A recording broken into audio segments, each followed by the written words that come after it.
Okay, great. This is Tanvi. I am part of the client solutions team here at Amity Institute of Training and Development. Yesterday, we had a very interesting day where we discussed about the context of what a great team looks like. And all of you were very participative and we had a great session. Today, we will be starting with another element of essentials of a high performing team. And as discussed by Vani yesterday, we discussed 5 essentials of a high performing team. The number one being direction, then interaction, impact, process, and renewal. Today, under the element of direction, we will be going through two very interesting topics. The first being thinking big picture, and the second one, which you will be having towards the later part of the day, being building vision. So, as discussed, direction means focusing strategically on the team goals and your direction for the team, developing talent in the team, and then driving the growth initiatives.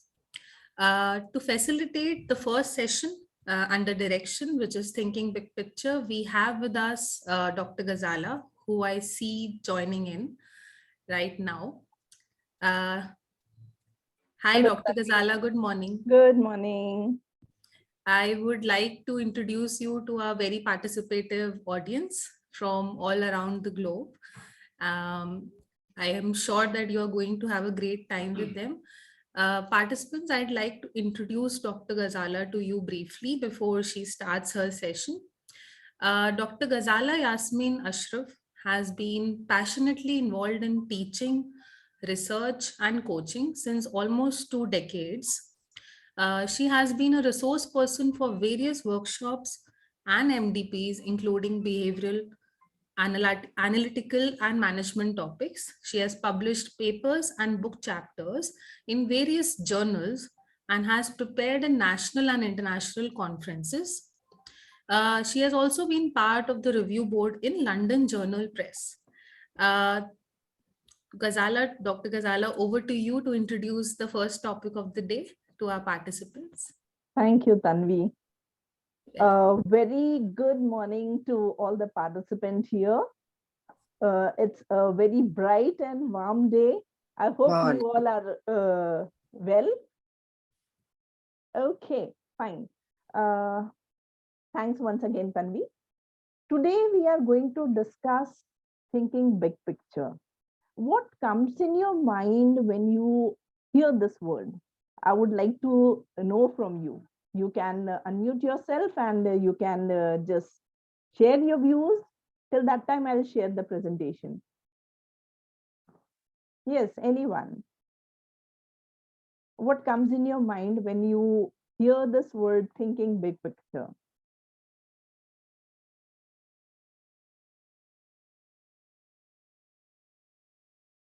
Even if you want, you can write in the chat box.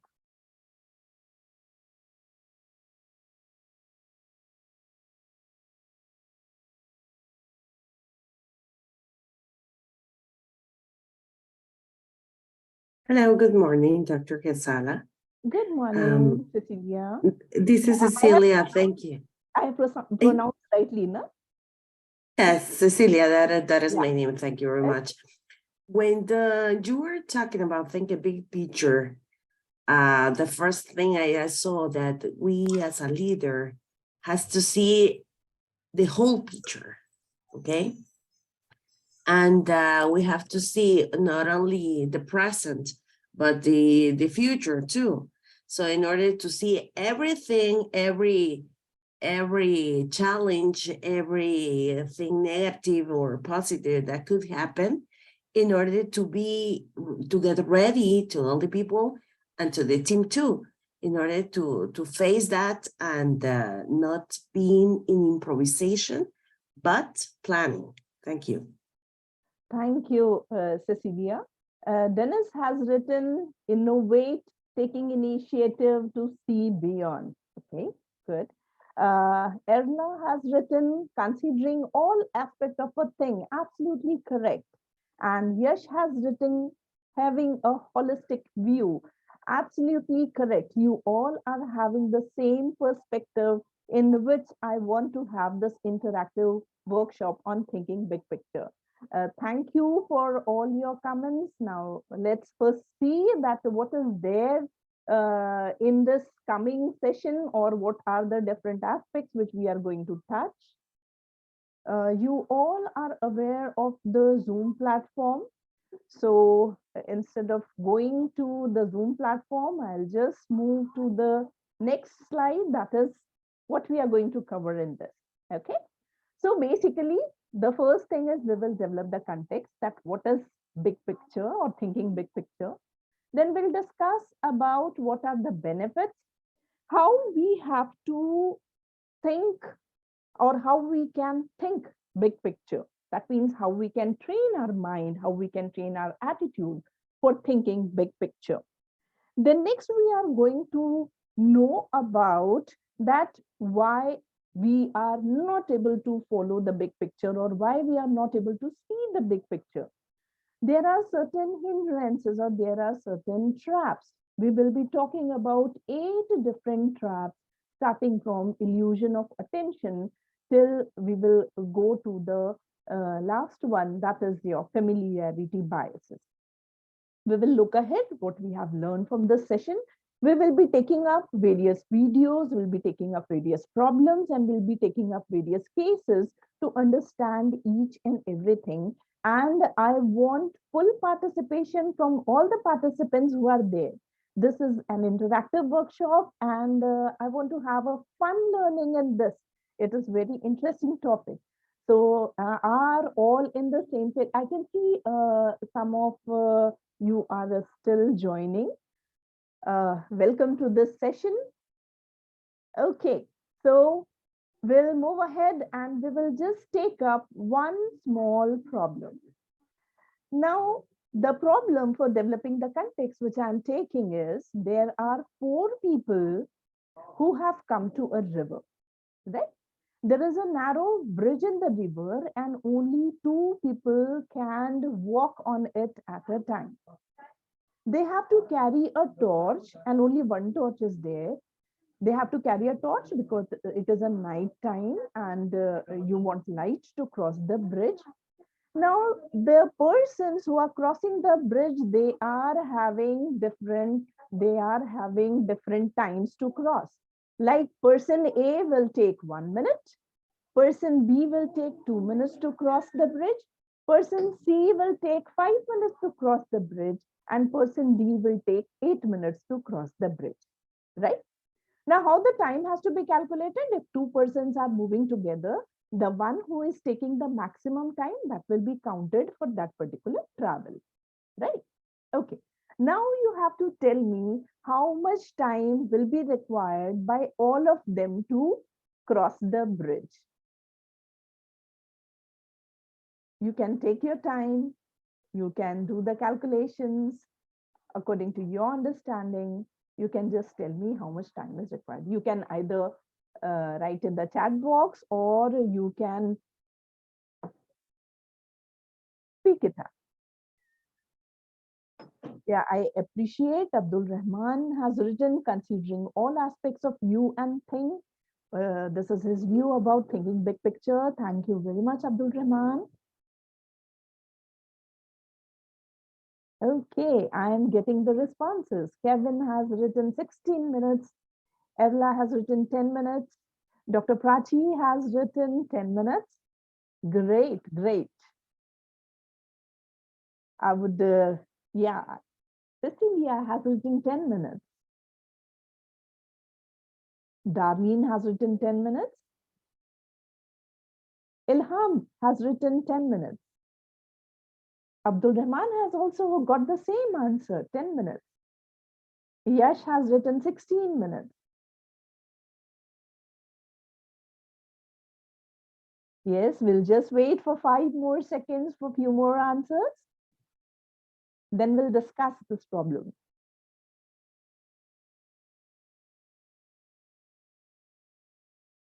Okay, I'll just count 10. That will be the last, and then we'll close this and we'll start discussion.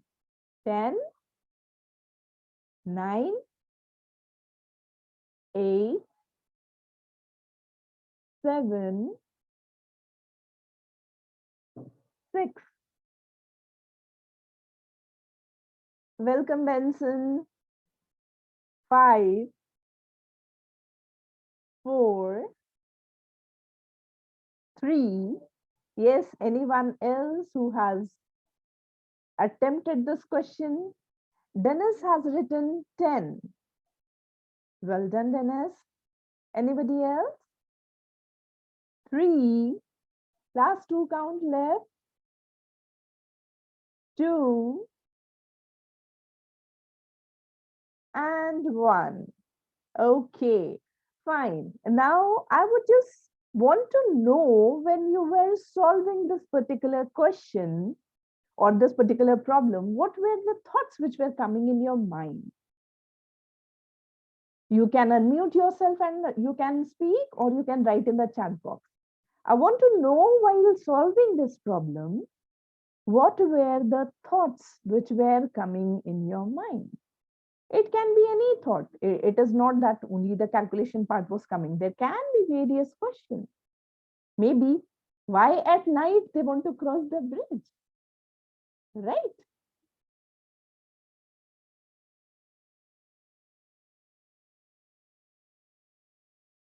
Think about it.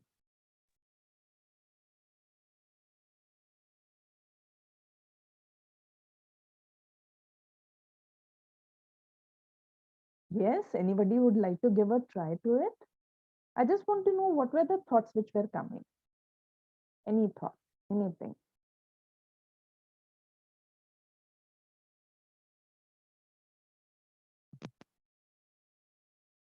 Am I audible, Dr. Zala?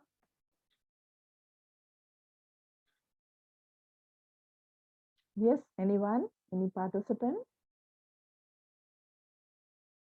I just wanted to ask if I was audible. Yeah, you are audible, Dr. Prachi. I was just thinking that two people have to cross together at night. They're probably huddled very close together. The person Right. who's behind is holding the torch to show the Okay. path and trusting the person in the front to lead properly. Definitely. I did not think why they were doing it at night, because the task was given at night. Okay, fine.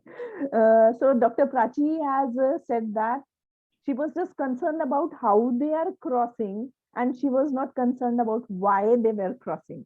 Right? What about others? Yes, Erla, did you had any thought in your mind while you were solving? Yes, ma'am. I just considered that there's only two people could cross the bridge together. Right. So I initially made it a pair for A and B and C and D. That's why my answer is 10. For the first two sets, A and B would take 2 minutes, while in C and D will it take 8 minutes. That's why my answer is 10 minutes for them to cross the bridge. But unfortunately, I wasn't able to consider one thing, the torch. I realized it later that there is only one torch So it has available to for be all brought of back them. also. Yes, ma'am. Thank you. Okay, fine. What about others? Did you concentrated only in the process of finding the answer, or you looked at the big picture? This is basically, yes, I have somebody in chat.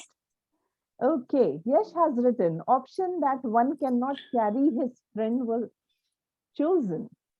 Okay, Yash, would you like to say, just elaborate the point? You can unmute yourself.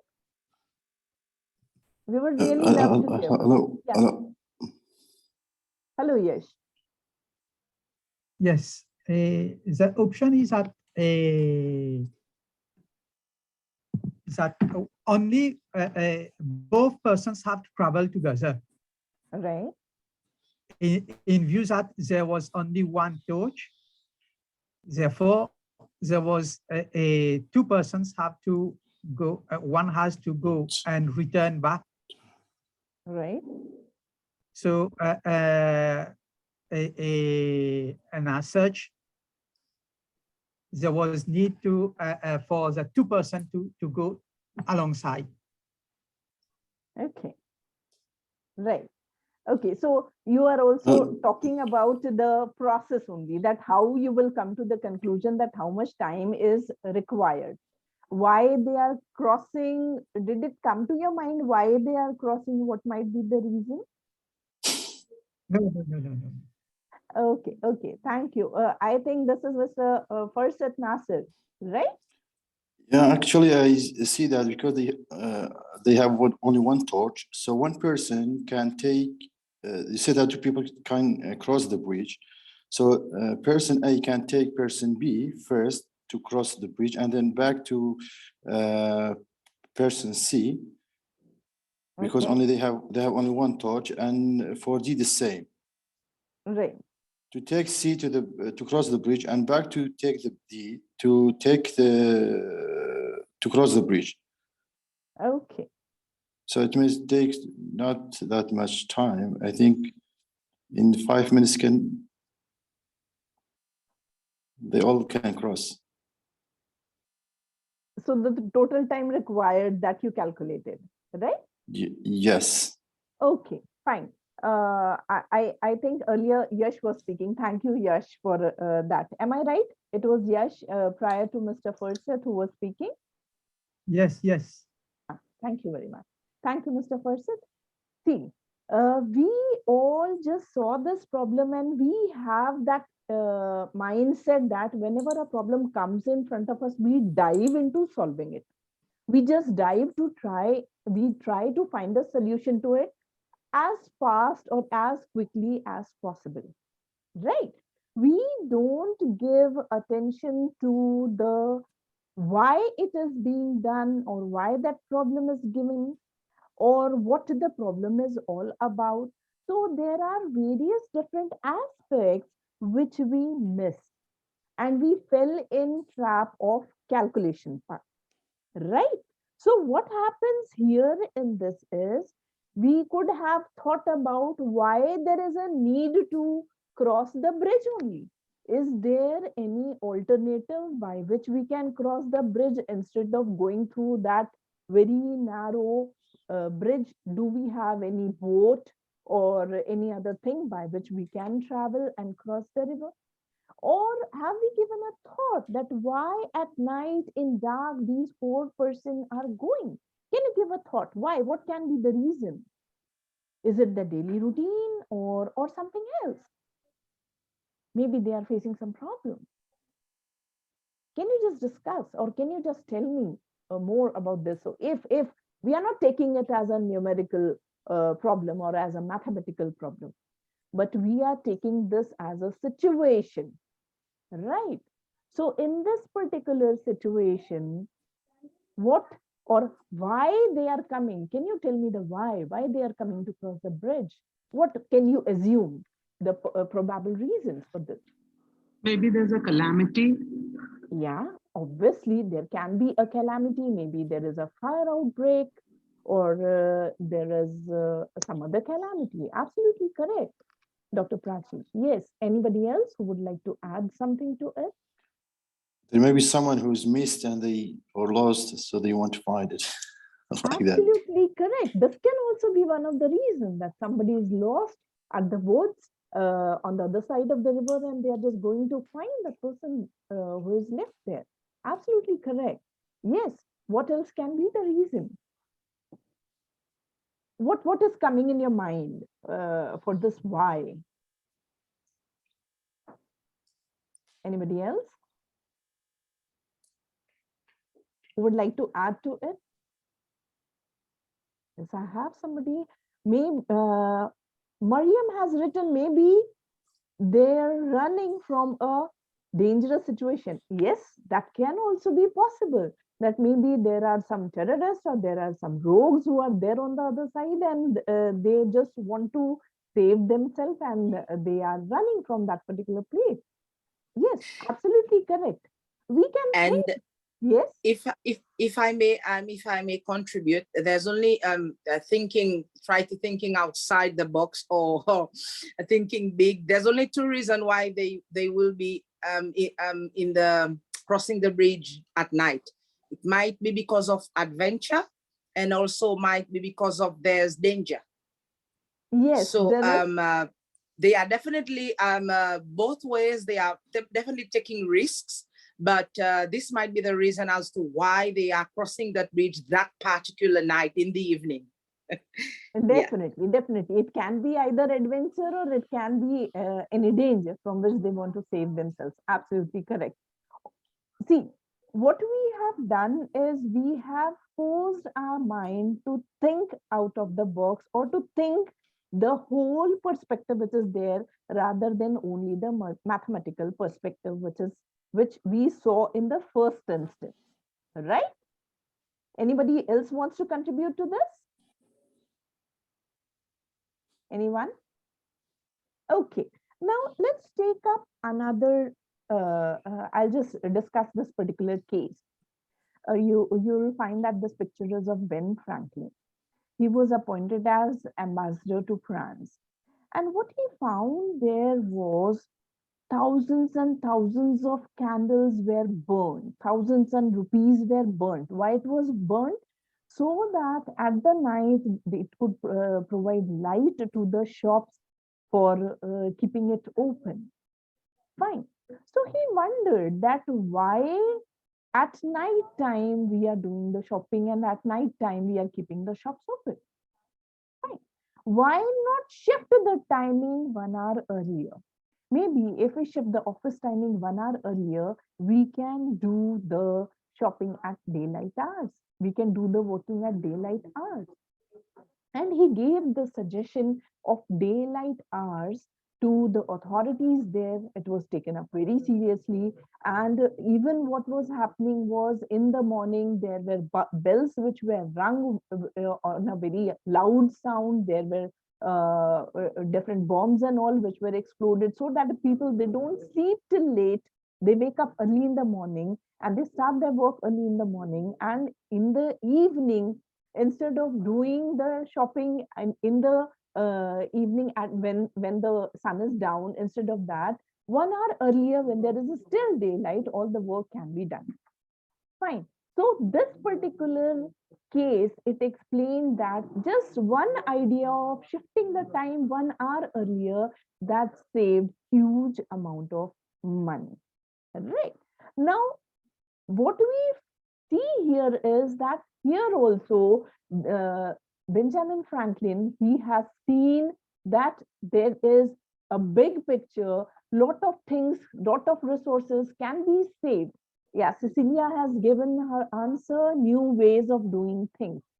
Yes, absolutely correct, Cecilia. Thank you.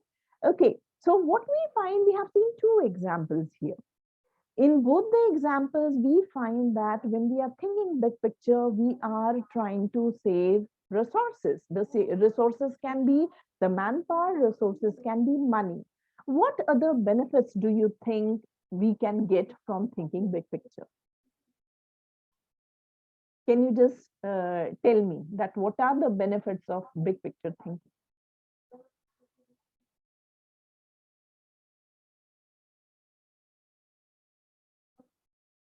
Darlene has said solving problems. Yes, it helps a lot in solving the problems because we are seeing from each and every perspective, from each and every angle. Ilham is absolutely correct. It will save time, definitely. When we are giving attention to each and every aspect, it will help us saving time and coming to the correct conclusion. Cecilia has said benefits, dangers, and awareness. Yes, we can overcome the dangers, we can be more aware. Erla is saying better decision making. Absolutely correct, Erla, that the decision making power becomes much better. We are taking a decision which is much more effective and fruitful. Mariam is saying long lasting solutions and different ways to see things. Yes, definitely, Mariam, you are absolutely correct. The solution which is provided after looking at the big picture thinking or doing the big picture thinking, will last long. And it will give us a different perspective of understanding the problem and will also give a more appropriate and sustainable answer. Dennis is saying expand, bridge, gap. Okay. We can expand or we can bridge the gap. This Dennis, can you just make it more clear? Is it the gap between the resources, or is it the gap between the decision making process and implementation process? Just can you just unmute yourself and just elaborate what you want to Yes, explain? it's more or less with the decision making, because when you are thinking about the big picture, along the way in the process, you might have those that wants to see what's only between that four corners of the box. They don't want to see big. So when you actually have that big picture right in front of them, you bridge the gap in terms of the decision making. So the process will be shorter in terms of taking a decision. And yeah, this is what I was trying to say in terms of decision making. Thank you, Dennis. Abdul Rahman has written, help to prioritize effectively, set better goals, and improve time management. Absolutely correct. Absolutely. Thank you very much. Farsad has written, help to think about future. Yes, obviously, we can think about the future when the whole perspective is in front of us. Now, when should we use big picture? Can you just tell me that what are the conditions, or what are the situations, or what are basically the things, or the problems where we can use big picture, or in which scenario we should use, or we could use big picture thinking?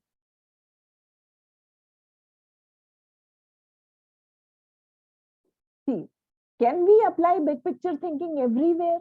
Or there are certain specific cases where we can go for big picture thinking?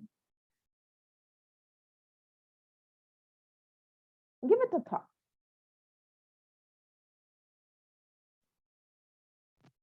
Use it everywhere because there are decisions which require it.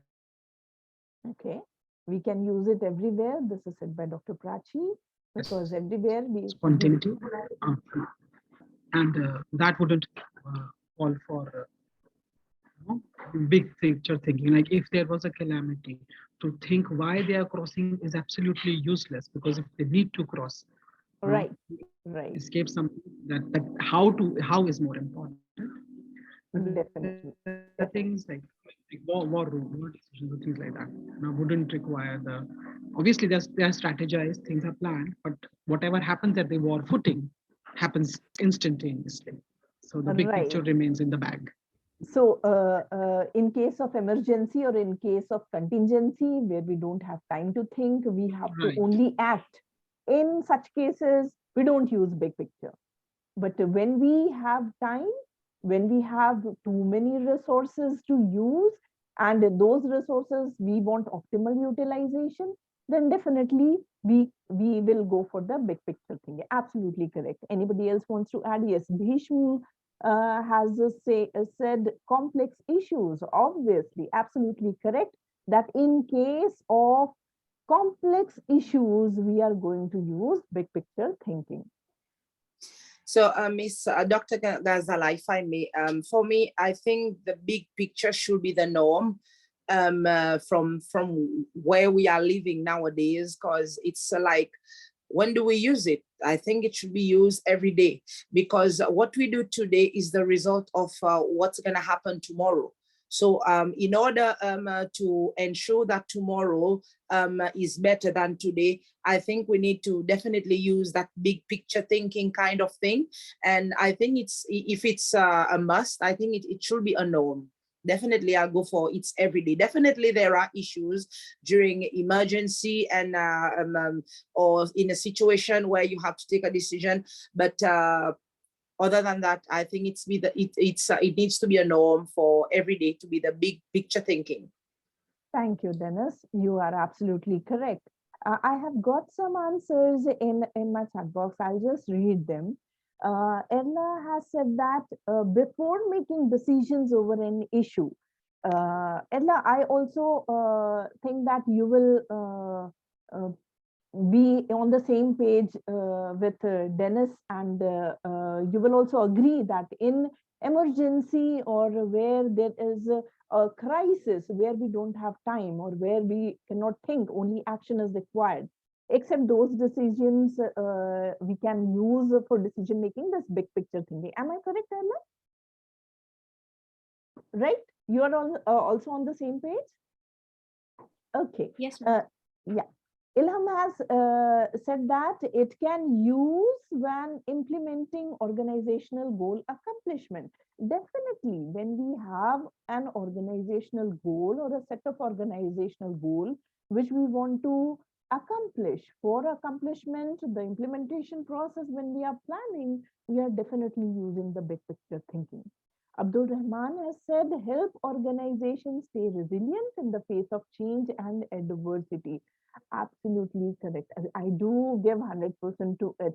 This is, we have recently, we are still, we cannot say we are still coming out from the pandemic situation, and we have seen that those organizations only survived which were resilient and which adopted the adversity, which adopted the change which was coming, which changed themselves according to the changing scenario.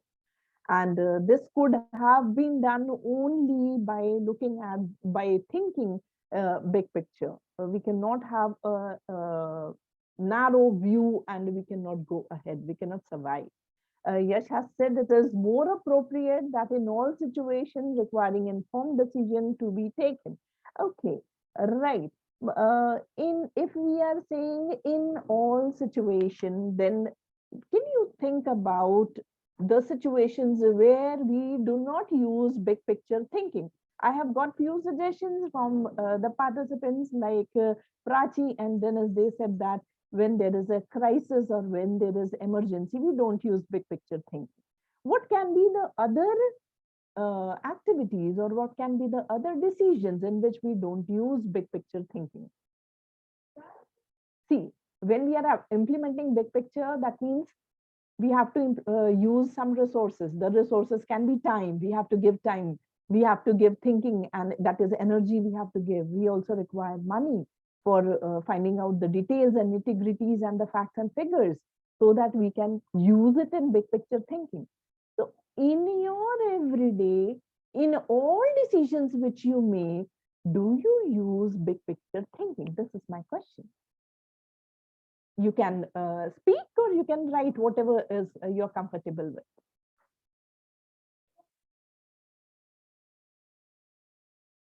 I have got two situations. One is when there is a crisis or emergency, we are not using big picture thinking. Fine. So crisis or emergency, when you have to take immediate action, you are not using big picture thinking. Apart from this, what else? We do a lot of things daily. Just think about the normal routine which you follow and just try to fit whether you go for big picture thinking or you don't go for big picture thinking. That would be much easy. So if I may contribute towards the big picture thinking, I'm sort of trying to put it into application in my everyday work. Like, for example, I will receive a file from a particular individual in relation to, let's say, an activity proposal. Well, what's in front of me, it's just the activity, the date set, and what needs to happen on that day. But when I go through that, that proposal, I focus on the objective, on the end result. If, let's say, you're going to have an activity in relation to having a children's party, let's say, for me, it's not only on that day what's going to happen, it's what's going to happen after. You will see it's community engagement. It's the objective is it's getting the children together, develop the sense of community-wise, the family and everything. So for me, I always focus on the big picture, and this is where I take the decision whether this activity should happen or not. So this is an example for me. Definitely, Dennis. One very important thing which you are doing by that is creating memories, which will be cherished for long. throughout your life. Yes. Right, definitely. So obviously, in such respect, we do go for big picture thinking. But see, when I am just wearing my shoes, okay, am I using big picture thinking? When I'm drinking water, am I using big picture thinking? If I am planning anything, I am definitely using big picture thinking. But I'm feeling thirsty. I want to drink water. Right? That is instant. So I'm not using big picture thinking. Any more examples like this?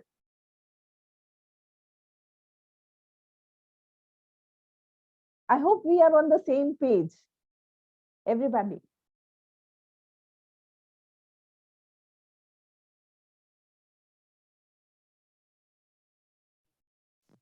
I would say things that require a long-term attention and Okay. would have, and we want things to have sustainable effect, and that is where we would apply, this big picture thinking. Not Right. for everyday decisions like drinking water, having. Although women do think a lot about what to cook and what for the next meal and all that. Still, I don't think we it's still not the big picture. Yeah, it's still about just the content. Right. Right. As definitely. Thank you, Prachi. As I told you that big picture thinking requires utilization of resources, be it time, be it money, be it manpower, right? So where we use big picture thinking, where there are complex issues, where we find that, I have just got, yeah. Bhishma said the extent of the impact of the decision, definitely. When the impact of decision is big, then we do use big picture thinking. If the impact is very less, very low, if we are having lot of leisure time, we are at ease, we don't have a hustle or hurry, fine. Or we are not utilizing, or we don't have a complex problem, it is a very simple problem. So in such cases, we don't go for big picture thinking, right? Okay, let's move ahead. Okay, I'll just show you one video. Let me unshare my screen and share the video for you. Just a second. This video will also help you to look at the various aspects which we are going to see in the big picture thinking. Let me just share it.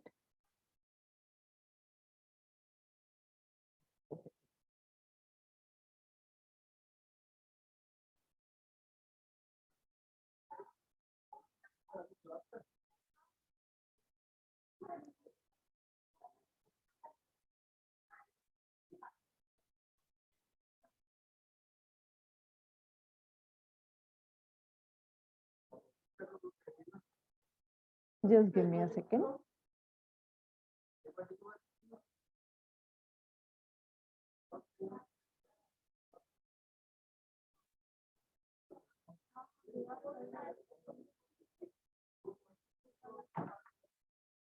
An event seen from one.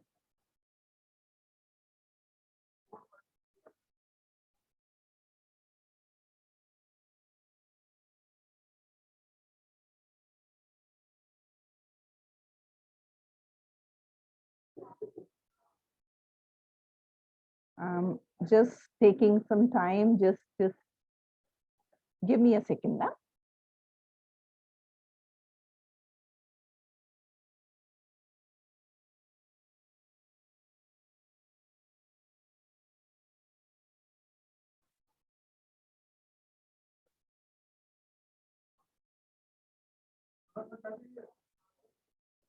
Okay. If it is not audible, just tell me now. An event seen. Is it audible? Dr. Ghazala, you'll have to switch on share sound option. Yes, but I can hear that. I'll just do it. Yeah, just a second. Yeah, now it's fine.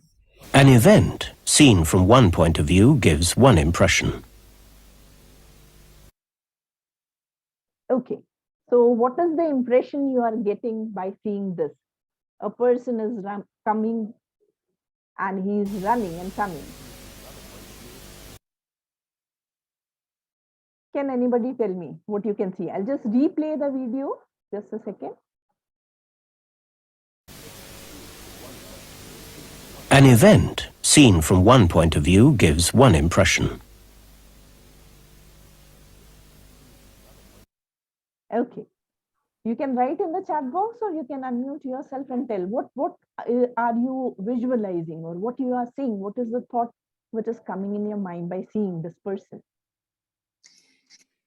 My thought, the gentleman was going in one particular direction, but upon seeing the car, he just changed the direction. Or the other impression that he was pretending to go in that direction, but then he will come running towards the lady standing. These are the Okay. two impressions that I'm making. Right. Darlene has said that the person is running away from someone. Right. Okay. Yeah. Cecilia is saying he's running away and the people from the car are seeing him. Okay, fine. Anybody else has any other opinion? Anybody else? Else we'll move to the, yeah, I have one more, this. First it has written running man and lady standing. Yes, it seems it's, we can assume that he is running away from somebody or he is running towards the lady. Right. Both these assumptions are coming in our mind. Now let's see what lies next. Whether what we are thinking is true or there is some other story. Okay. Seen from another point of view, it gives quite a different impression. Okay. Now what is your opinion? Did it change or did it remain the same? Benson is saying seems he's running after someone beyond the lady and the guy in the vehicle are surprised. Sure does change. It changed? Okay. Yeah. Now what's the opinion? What's the opinion now? Trying to snatch that man. Well, he's taking something, or they are all they are all in it together. Okay. He is Yeah. trying to snatch something. First it is saying not clear yet. Okay. Yeah. Darlene is saying it changed. He is running towards someone. Right. So earlier we were thinking that he is running away from the person who are there in the car, or we were thinking he is running towards the lady. And now our perspective has changed. And we are saying that he is taking or snatching something from the man. Okay, Mariam has a different perspective. She says that seems he is saving someone or trying to rob. So these are totally, absolutely contrasting. Either he is saving someone or he is trying to rob. Okay, let's see the big picture, what lies behind. But it's only when you get the whole picture you can fully understand what's going on. Oh, Right. Okay. So what we find in this is actually he was not running away from the person who were there in the car. He was not running towards the woman. He was not snatching the Was suitcase. saving the gentleman. Definitely, he was saving the gentleman. So this is what is the big picture, right? Okay. Erla is saying he is a hero. Definitely, he is a hero. so it shows that don't make decision before you understand what is going on. Definitely, that is what we are trying to understand here, that it is the big picture what matters. If we are just taking the decision on the basis of small fragments which are visible, our decision might land us at trouble or at loss, right? Yes, Abdul Rahman, it's absolutely correct. He is trying to save someone else. Okay, let me come back to my presentation. Just let me share my screen again.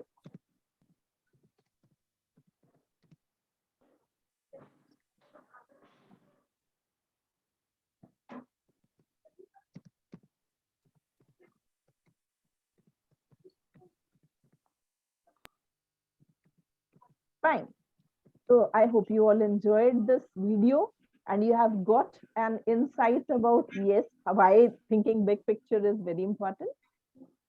Okay. So when we are talking about big picture, the concept which is behind, we can divide it into three basic parts. The first one is understand, the second is reframe, and the third one is decide.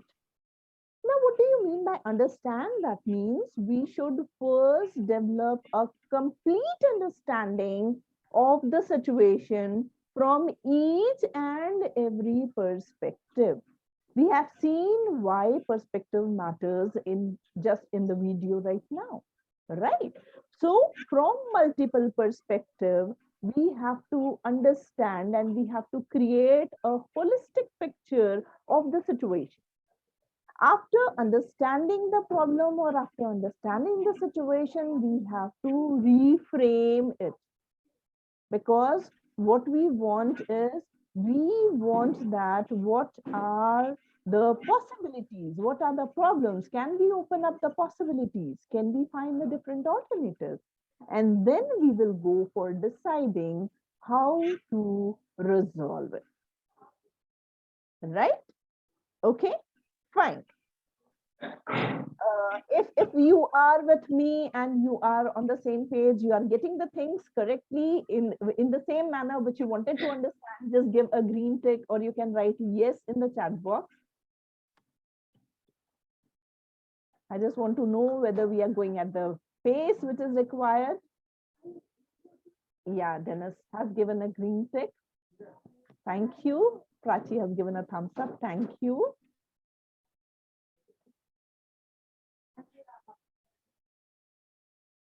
You can just write yes in the chat box also. And if you're not getting, if you have any issue, you can tell that also. We will just go accordingly. I just want participation from each and every one who's present here.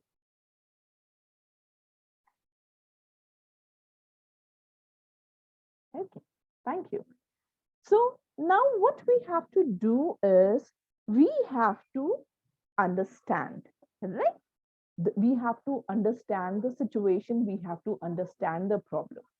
So let's see the first one, when they were crossing the bridge, there are three aspects or three parameters. The first one is why, the second is what, and the third one is how. Most of us were sticking that how they are going to reduce the time, or how minimum time will be taken by them to cross the bridge. The first aspect, why, that we had not, or we generally don't pay attention to. Why means why they are in this current situation, why they have to cross the bridge, what is the reason for crossing the bridge, and why crossing the bridge is important. There can be different answers which has been given already by you, that there can be a calamity, there can be a mishap, there can be a person who is missing and he is left at the woods on the other side of the river, and they are going to find that person. Or there can be a fire which has caught in their village and that is why they have to shift. Or there is rogue, or there is terrorist. There can be n number of why. But the thing is that when we are in a particular situation, are we looking for the why? Maybe we can find out the answer of avoiding that situation. As I told you, that had there been a boat, we don't have to cross the river in a pair of two. We could have sat on the boat and we could have crossed the river. So this why is the first aspect which we should join to complete the picture. We can say that it is just a jigsaw puzzle, and in this jigsaw puzzle, the first part for completing the picture is why. Now coming to the what. What means, what does the situation imply for us, for others? Is it inevitable? It can be avoided. It can be just overlooked. What is this thing? Or if we are looking at the big picture thinking, there is one more what. The what is looking from the futuristic view. that if we want to succeed, what does success look like for us? Or what is there in future? If we take this decision right now, what will be the implications in the future? So this what is the another part of the puzzle which will help you in completing the picture. Coming to the third one, that is how. How now it comes that how we are going to resolve this. Is there only one way of resolving it, or are there multiple paths by which we can walk and we can resolve this? And if we have multiple paths, obviously when we have choice, we can do a bargain. We can find out which path is much easier, much simpler, much fruitful in which we should walk, which is complex and not giving more result, which we can avoid. So how can we do this differently? Like somebody gave the answer of 10 minutes, some gave the answer of 16 minutes. Why? Because the path which they have chosen, that was different. The combination of teams which they made for crossing the river, that were different. So different people have different opinion and different thinking and different perspective from which they are looking at the problem. And that is why there can be different solutions. The best solution has to be taken care or there has to be chosen. Fine. So what ideas can solve this? This also comes in how.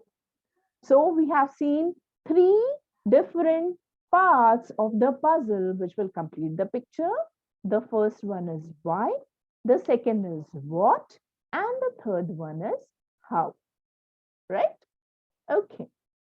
Now, we will go for, or we will just reframe the situation. For this, we will understand this by another case. Okay. So here is a case for all of you, which you have to come up with the solution, or we are going to discuss right now. There is a friend of mine, and he decided 12 o'clock at night that he wants to have some wine. Now, 12 o'clock at night, when all the wine shops are closed, I was just puzzled from where I could find the wine. And I was also upset that why in the middle of night he's thinking of wine. Why he had not told this to me before. Had he told me earlier, I would have brought that wine for my friend. Now, what do? I am just stuck here. Fine. So now I would like you all to use the, till now, whatever we have discussed, to use all this perspective and tell me about this particular situation. What is your view? What is your opinion? How you are to come up with the different solution to this? So I want you to just tell me why, how, what, and how in this particular situation. Dr. Ghazala, somebody who's into drinking wine, will always think a big picture and have his bar stored. Stop. Okay, fine. Assume that I'm not taking wine. Okay, but my friend is there who wants the wine, and I don't have any stock of it because I'm not drinking wine. Okay, then you are absolutely correct. The one who drinks, they will have the stock full, right? But this is a situation when the stock has exhausted. It is not there. Okay, Ilham has a solution to this. He said that he will get wine bottle from friends, right? This can be one of the very good solution. You can bring wine bottle from friends. Okay, what else? What else can you think of? You have to think about all the 3 items of the puzzle for making the picture complete. For me, in the first place, I will be asking, why will you be needing some wine at 12 o'clock? Right. You asked me to go and get it. You want it, but why should you be having some wine at 12 o'clock? I mean, I'll start from there. Definitely. And see how it goes. Definitely. This why is very essential. Why? Maybe he is sad. He is missing somebody. It's just a temporary, wine is just a temporary phase. He thinks that by taking wine, he can forget someone. Maybe he wants your shoulder instead of wine. So you can provide that alternative. Am I right, Dennis? It Yes, can you are right. You are right, because for someone wanting wine at this hour, again, there might be an issue, or just simply he or she just wants wine.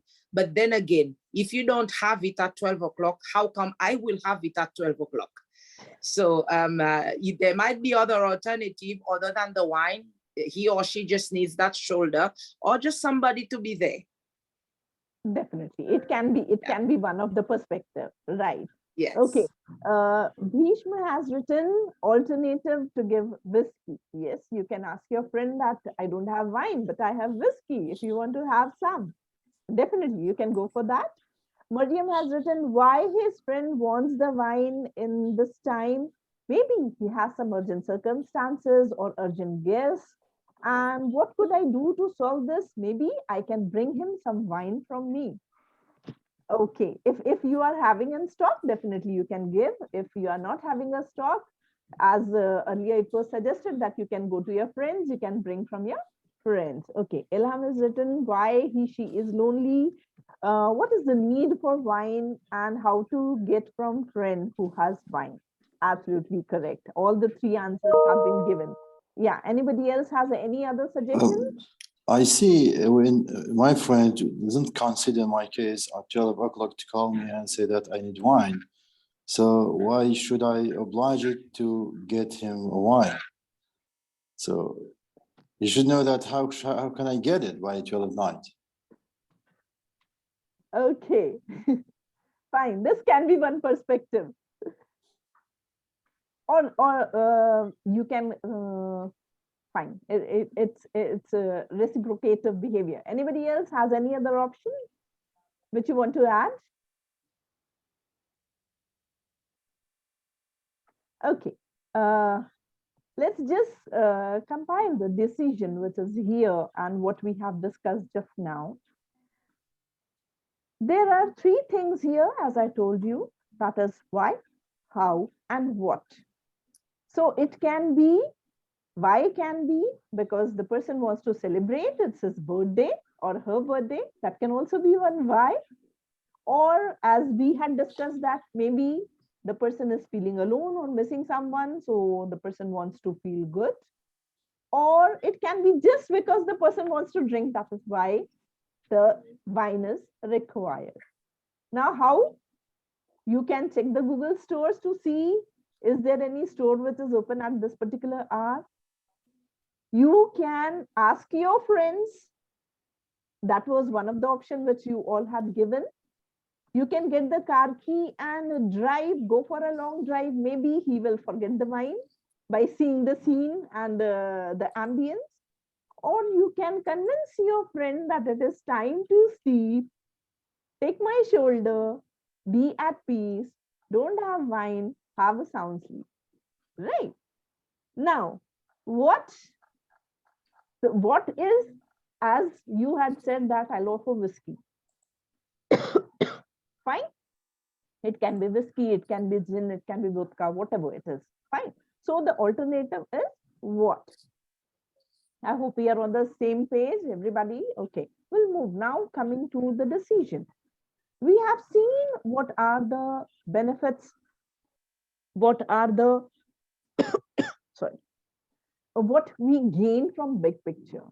But do you think that many a times it happens, we are not thinking big picture? There is some hurdle, there is some trap which is stopping us from thinking big picture. Let's discuss about this big picture. But before discussing, I'll just take up one more. Okay, Dr. Prachi wants to leave. Fine, Dr. Prachi. Thanks for your appreciation. After your lecture, we hope we'll be meeting back. Okay, have a nice time in your lecture. Thank you. Okay, so what stops us from thinking big picture? Can anybody tell us what stops you from thinking big picture? Okay, don't answer this question. We will first take up this and then we will discuss what was stopping us from thinking big picture. Here you will find there are two images. We'll just concentrate on the first one where we can see a lady, right? A beautiful lady with finger pointing at you, okay? And showing some rude expression in her face. What is coming in your mind by seeing her? What is the thought which is coming? What do you feel?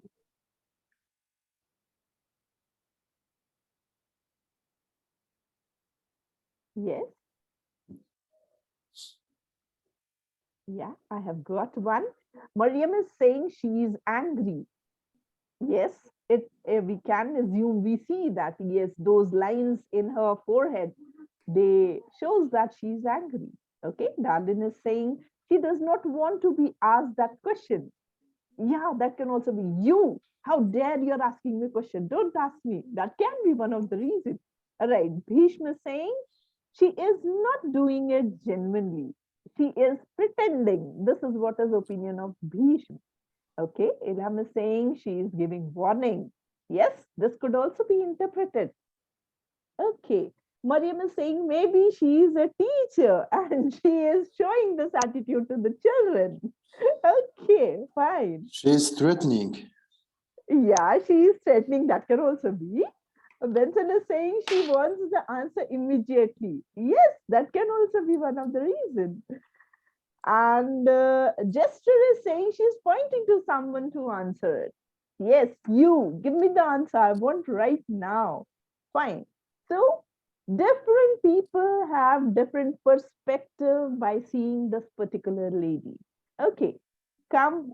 Yeah, Mariam is saying maybe someone interrupts her. Okay, Dennis is saying she wants you to listen.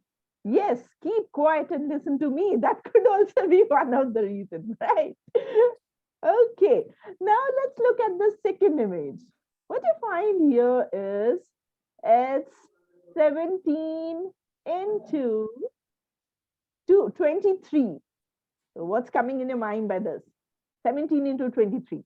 What do you think?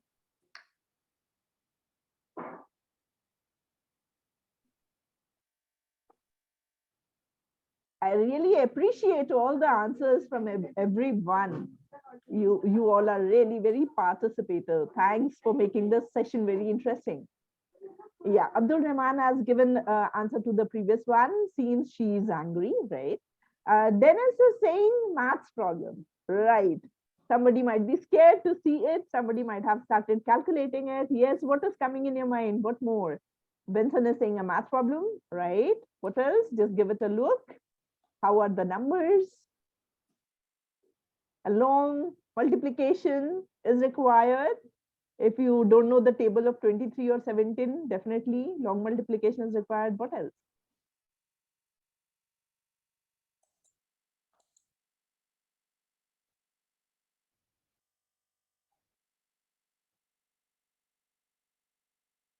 Apart from maths problem, what is 17? What is 23? They are prime numbers, right? Okay, fine. Did anybody calculate it? 17 into 23. That could also be one thing that are just, yeah, Mariam is saying yes. Okay, Bhishma is saying too vague. Okay, Ilham has given the answer 391. Obviously, absolutely correct. Ilham, it is 391.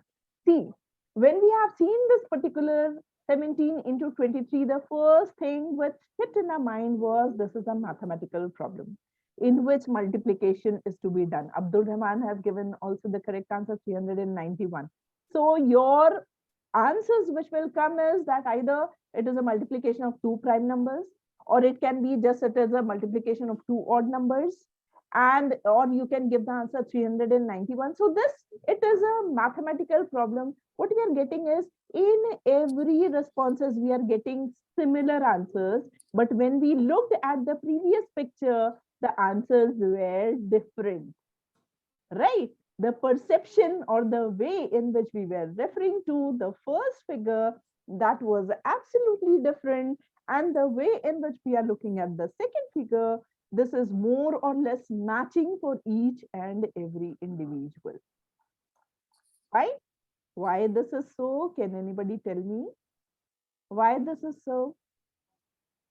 Why in the first instance, everybody has given a different answer, whereas in the second instance, more or less, everybody has given the same answer?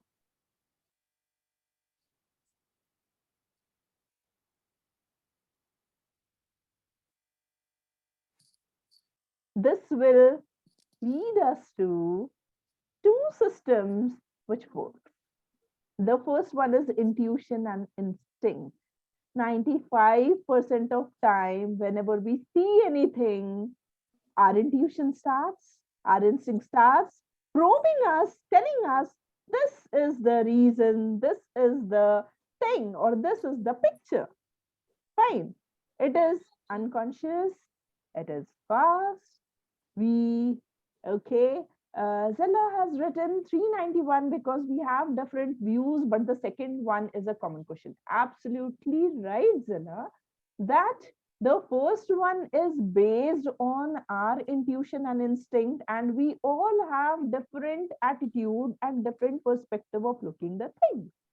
So our answer was different. Everybody's answer was different. It was not matching. But when we see the second one, here our rational thinking started working. We have learned multiplication and we saw the sign of multiplication there. Right. So because of the past knowledge, because of the logical decision in our mind, what has started is that multiplication started in our mind. Right? We could identify the numbers which were used, they were prime numbers. We could say that yes, we are using multiplication and we had derived the answer 391. Mariam has said the first image can be interpreted in many ways, which is different with wrong and correct questions, like maths expressions are different. Absolutely correct. So there are two systems which work. System one, which is based on intuition and instinct, and 95% of times we are following the system one. It is unconscious, and just by looking at the picture, we haven't thought about anything. We haven't thought about the profession of that lady. We haven't thought about the audience with whom she's surrounded, and we had made a decision, right? So it was unconscious, fast, associative. It was automatically coming in our brain, and it has lots of biases and heuristics, right? Coming to the second one. Yes, anybody wants to say something? Anybody wants to add something to this? Okay, coming to system two, here what we find that the problem was logical. We had done such problems earlier. We had the reason, we had the intellect, we know multiplication, and that is why the answer was more or less similar, right? Okay. I hope we all are enjoying the session. Okay, so coming to the first bias, mostly the bias are because of these two systems, right? So the first bias is the illusion of attention. Okay, Mariam has written, yeah, thank you, Mariam. Okay, so let's go to the next slide. Just give me a second. Okay, now I'll be sharing one more video with you. This is color changing card trick. And I want each and every one of you to just pay attention to the trick which is being played by the director for you, right? Let me just open it and I'll just share. Just a second.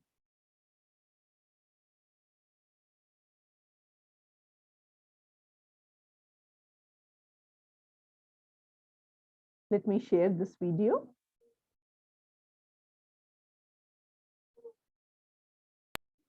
Just tell me whether the sound is visible or not.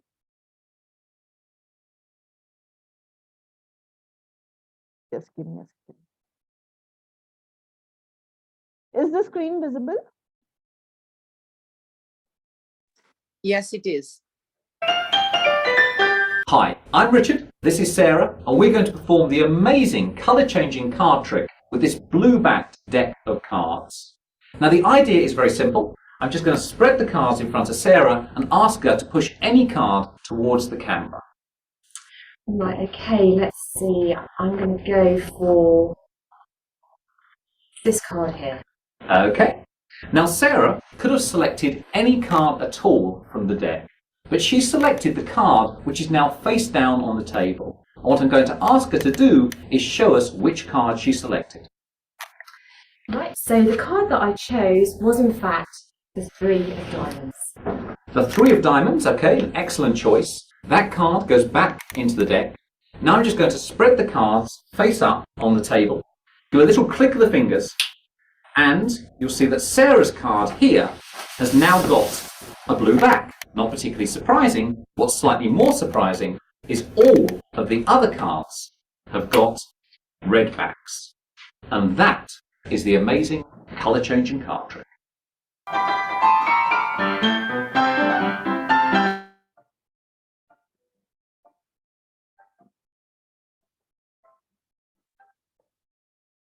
Okay, fine.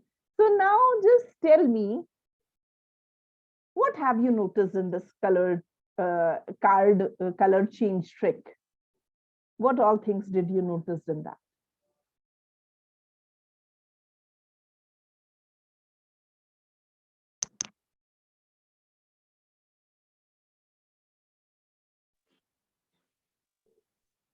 The focus was done to be placed on the card that the lady was sort of identifying and all, but while the focus was not about the lady, in fact, was about the pack of cards in the hands of the gentleman, because the card remains the same with the lady, but the card with him changed.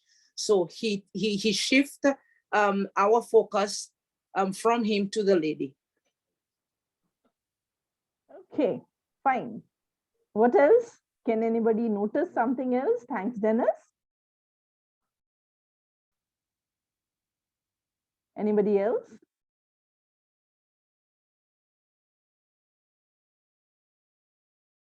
Did you notice any other thing apart from the cards, that the back of the cards changed, except that one card?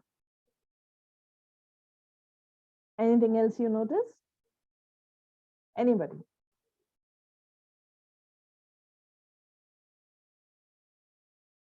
Mariam is saying, I think the camera was focused on the man. Okay. And the lady put another card. Okay, fine. Behind the scenes, it has happened that when the camera was focused on the man, the lady has put another card. Did you find any other thing? I just want to know what was your span of attention. Did you pay attention to the different things in the whole picture? Okay, let me share the video once again and see the big picture behind the screen. Just a second.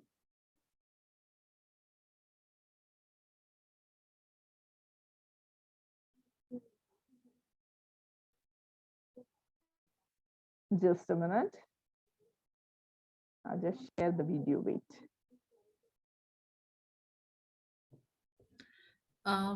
Dr. Ghazala? Okay, shall I continue this after the break, ma'am? Yes, that's what I was Okay, okay. here for. I think participants are like longing for a break now. Right. Okay, fine. So how much break we'll have? 10 minutes break? Yes, we'll have a 10 minutes break. Okay, A small we'll tea break. take up Yeah. this video after the break. Okay, see you. You can go for a break, all of you. Maqsood, we Thank can you. play the break slide. Yeah, thank you. Yeah, Dr. Ghazala, am I audible to you now? Yeah, you are audible. Okay. We can continue. Okay, Yes. I hope all are back. Welcome back to the session.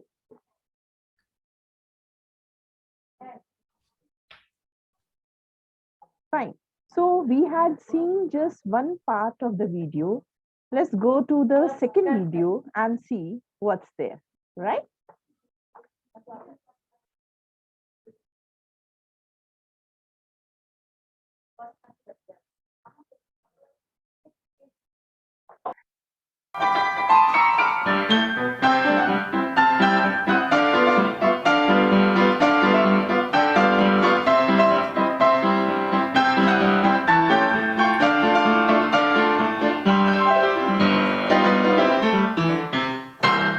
Hi, I'm Richard, this is Sarah, and we're going to perform the amazing colour-changing card trick with this blue-backed deck of cards. Now the idea is very simple. I'm just going to spread the cards in front of Sarah and ask her to push any card towards the camera. Right, okay, let's see. I'm going to go for this card here. Okay. Now Sarah could have selected any card at all from the deck, but she selected the card which is now face down on the table. And what I'm going to ask her to do is show us which card she selected.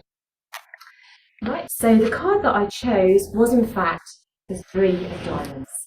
The 3 of diamonds, okay, an excellent choice. That card goes back into the deck. Now I'm just going to spread the cards face up on the table.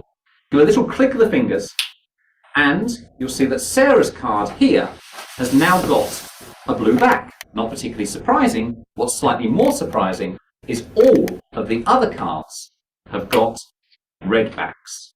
And that is the amazing colour-changing card trick.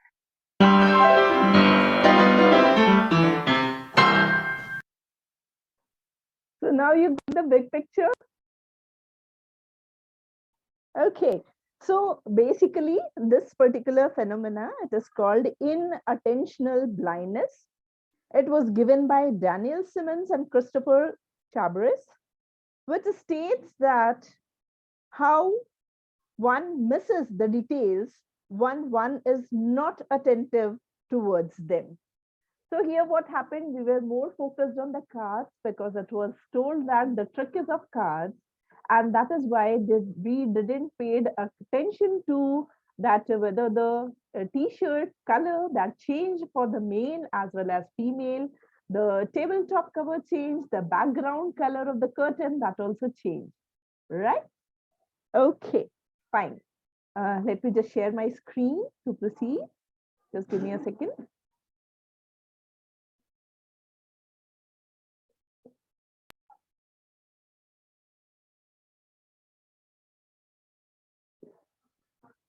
Wait a minute.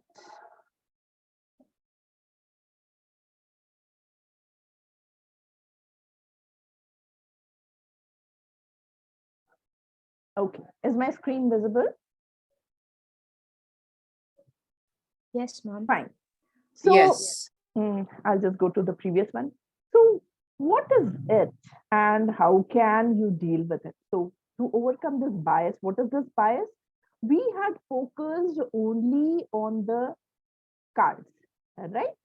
And the distractions which were there, we had not paid attention to that. We didn't pay attention to that the colors which were of almost all the clothes which were there in the scene that had changed, right? So we are basically, what happens is when we are concentrating on one, we are not looking at the big picture. We are not making ourselves distract. So how to deal with it? Number one, we have to ask ourselves what I am missing in this. In this particular situation, okay, though it was the card which I was told to pay attention, but did I notice the other information which were revolving around those cards? So I have to notice the trends and how the customer is changing. Say, for example, in my business, what I want to do is I want the success of my product in the market. Now, is it only the quality of the product which matters, or is it the perception of the customer also which matters?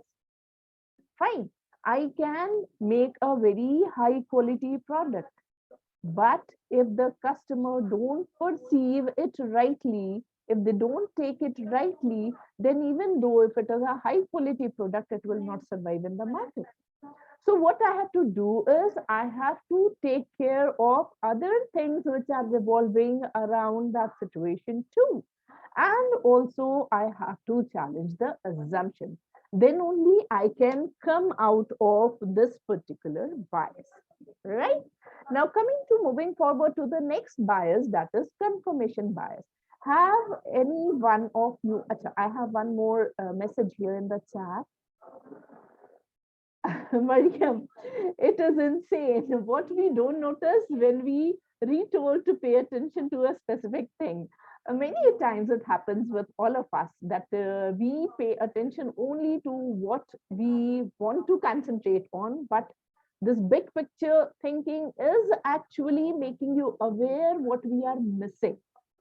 When we are taking decision, then also what we are missing, whether we are seeing the thing, seeing the situation, and what we are missing. Fine. We are just learning how to come out of all these traps. Right. Now coming to the confirmation bias. Just tell me, any one of you, have you purchased recently mobile phone within last 6 months or a year? Anybody has done that? Have you purchased any mobile phone or any laptop? Anybody?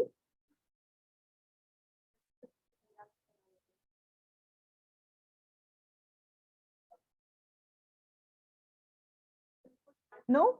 Or any other product which is involves huge investment, maybe 50,000 bucks or so. Anything. It can be a refrigerator, it can be a television, it can be anything. Any such product have you purchased recently? Anybody? I'll just ask one small question. It has nothing to do with any other thing. I want to ask about your preference, your choices. Yeah, I got one reply. Fine. Yeah, Dennis says she has purchased a television. Okay, Dennis, which brand television you purchased? And one more Kisan. thing. Okay, fine. So did you took the opinion from anyone, or you did the market survey and then you find that it is very good and that is why you had chosen that? Is there any opinion of any others which has influenced your decision?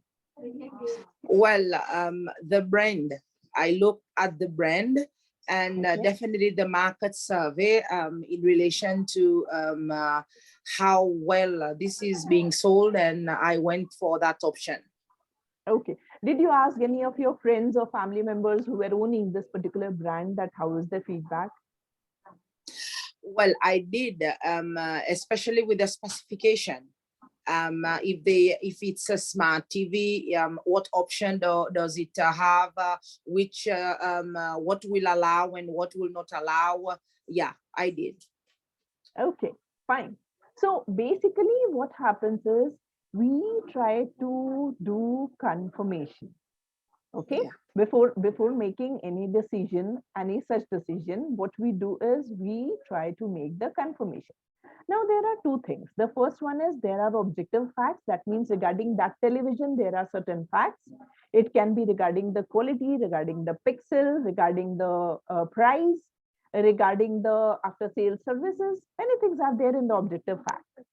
Now what we do is what confirms your belief. What confirms your belief means there can be certain reference group, opinion group, which influence your decision. You seek the confirmation from them. So if these two overlap, that means what are the objective facts? If they are being confirmed by your known people, or if you get a confirmation for that, then you make that particular decision. And this is called confirmation bias, right? So what we do is for taking the decision, we seek confirmation. Now we accept ideas or solution which satisfy our existing belief. If I believe that this particular brand is good, it is having all the qualities which I need in my product, then what I'll do is I will try to satisfy my existing belief. I will seek opinions which will satisfy my belief. Now, how this confirmation bias can be dealt with? Number one, I have to ask myself that is my belief or are my beliefs playing a role here? Am I wrong in this particular decision? What else could be possible? Say, for example, I'm purchasing a particular brand TV. So is it possible that I could get the same quality, same picture quality, same sound quality, but at a lower price in another brand? Or I have to think of the opposite and see if the data supports. So what I can do is, if I am using the data, if I am thinking or in detail, if I am trying to find out and compare the alternatives, apart from seeking the confirmation and only relying on the confirmation, then I can remove this confirmation bias. Okay, let's move ahead to the next bias. This is simplicity bias. To understand the simplicity bias, let's solve one more problem. Okay, so this is a very small problem, a simple problem. A bat and ball cost rupees 110. The bat costs rupees 100 more than the ball. How much does the ball cost? You have got 10 seconds to reply to this answer. You can write it in the chat box, whatever your answer is. I'm just waiting for your response. You have to find out the price of the ball. I have got one answer, two answer. Thank you, Dennis. Thank you, Ilham. Yes, 5 more seconds. Thank you, Kakunda. Thank you, Erla. Yes, any more? Just last 5 seconds. 5, 4, 3, 2. Anybody else who has answer apart from 10, other than 10? Anybody else? Farsad has written 10, Darlene has written 10. Anybody who got some other answer other than 10? Okay, go the other way round. Bat and ball, they both cost 110. So if I say A is for bat and B is for ball, A plus B is equals to 110. Bat costs rupees 100 more than the ball. Okay, so A is bat, B is ball. So B plus 100 will be the cost of bat, right? So B plus 100 plus B is equals to 110. 2B is equals to 110 minus 100. 2B is equals to 10, or B is equals to 10 upon 2, that is 5. You can go in the reverse direction if you are saying 10 is the answer. So if I say that in such case 100 will be the cost of bat and 10 will be the cost of ball, so how can I say 100 minus 10, how much it is? It is 90. So the bat does not cost 100 more than the ball. It costs 90 more than the ball, right? So the answer is what? Answer is 5. Did you get the answer or not? What happened? What went wrong in this? What went wrong in this? Can anybody tell me? Why we came to the conclusion 10, not 5? It's not clear because it says that the cost of the ball is 100 rupees. And how much the balls cost us, while we see that 110 is the cost for bat and the ball. So if the ball costs us 100 rupees, then the bat will be 10. So it's 5. Actually, what happened is bat cost rupees 100 more than the ball was there. This more element we had missed, right? We missed this more element, right? And we thought Okay, that, mm. am I right? So since this question appeared very simple to us, and that is why we didn't took into account the more there, and that is why we wrote that 10 is the answer for the ball. As simple as that, that 100 is the cost of the bat, 110 minus 100 will give us 10. Right?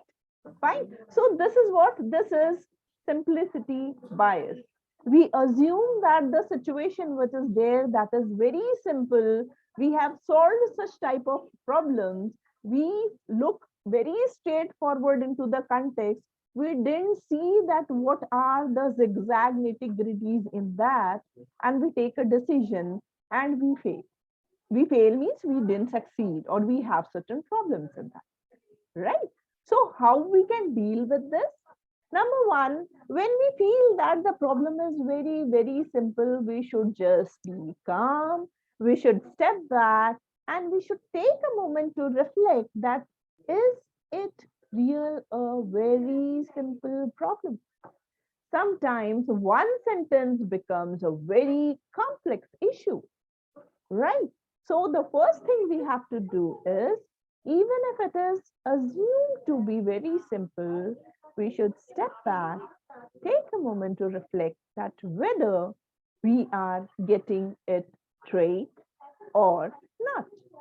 We have to ask that maybe there is some bigger question which is asked from this, or maybe can we think differently to find the solution to this problem, right? Many times it happens in our organization too.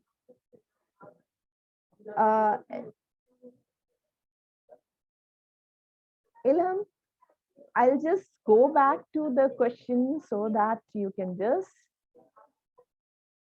have it. It is 100 more than the ball, right? It's not bat plus 10 plus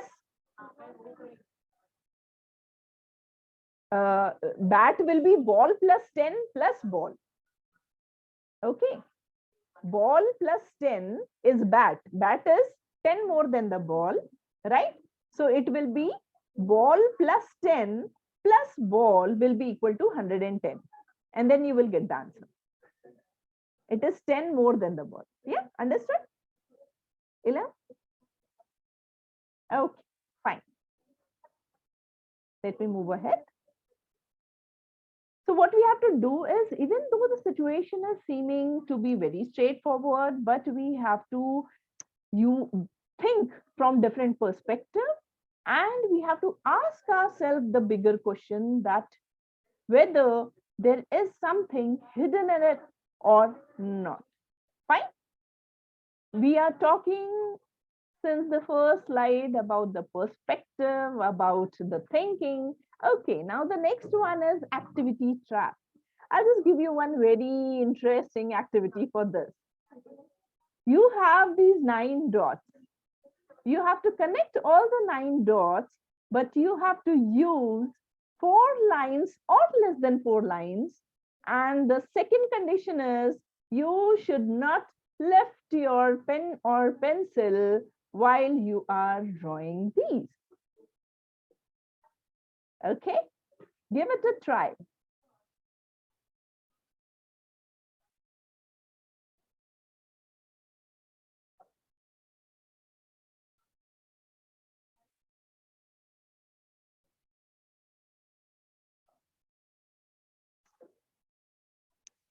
And those who can do, just write a yes in the chat box. You have to connect all the 9 dots. You have to use 4 or less than 4 lines. You cannot increase the number of lines.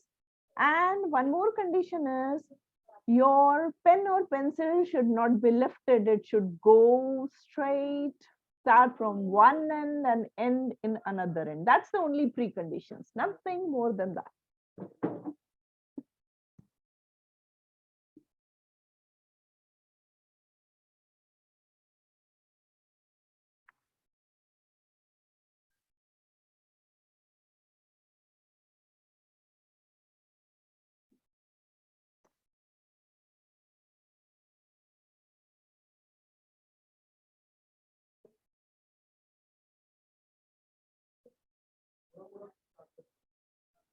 I hope all are enjoying the activities along with me. I'm also enjoying. Yes, anyone can do it. If you have done, just write a yes in the chat box. Okay, Dennis is saying, I think I got it. Dennis, you got it within 4 lines? Think so. Okay. Persit is writing, it cannot be done by 4 lines. Okay. What about others? Are you able to do it? Think I got it.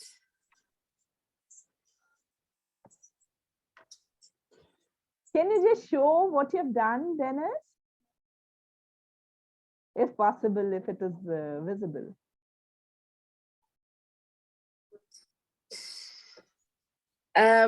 I've done several, and I think I landed on this one. Can you see it? This last one? Okay. No, the one, this one. Okay, yes, absolutely. I don't know if it's correct. Okay, but there are many lines.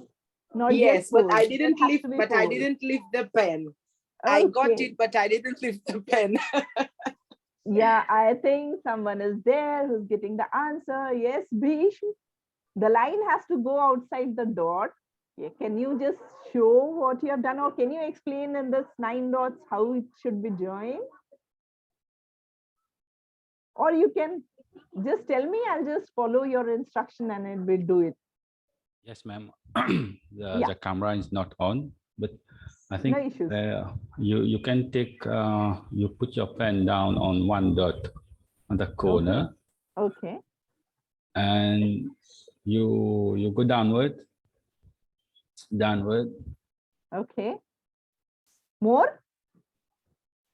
Yes, Yes. you have to. Huh?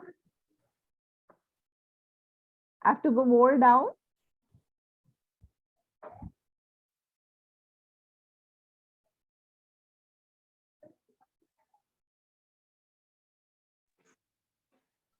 I think not go down because Yeah. it's gonna be, definitely it will be more than 4 lines. This way, maybe Okay. like Anybody way. would like to give a try? You, ma'am. Yeah. Yes. Yeah, So you are doing yes. Okay. You take it. I've gone down. No. You take it up like. Okay, I'll You take it up. start the line from where the dot is written, the dot up above the dot. Above the dot here. Yeah, you take it from where it is written, the dot above. Okay, from here. Not Can you share the picture which you have made? my camera is not on. So Your you take camera is not on. Okay. where you started. Do it again, ma'am. Sorry, do it again where you started. Yes. Okay, from here. Get down. Yes, get down. Okay. So I have to draw a line down. Down here, and then when you go on the left hand side here, yeah, to go down here more. Then left, you cross the free left. Yes, you cross the free. Yes. Okay. The 3 dots, and you go outside the dot. Okay. Then you cross the middle one here. Yes. You go up, up. Okay. Then you get down again. Fine. You get down from the lowest point here. No. Okay. I have to go from here. I have to go down here. No, here. Yes. And then you cross again. Yes. Okay. 1, 2, 3. This line is extra. Okay. Yeah. Actually, I have to erase some lines. Wait. I'll erase this line. So how I will do is I'll just take notation. Just give me a second now.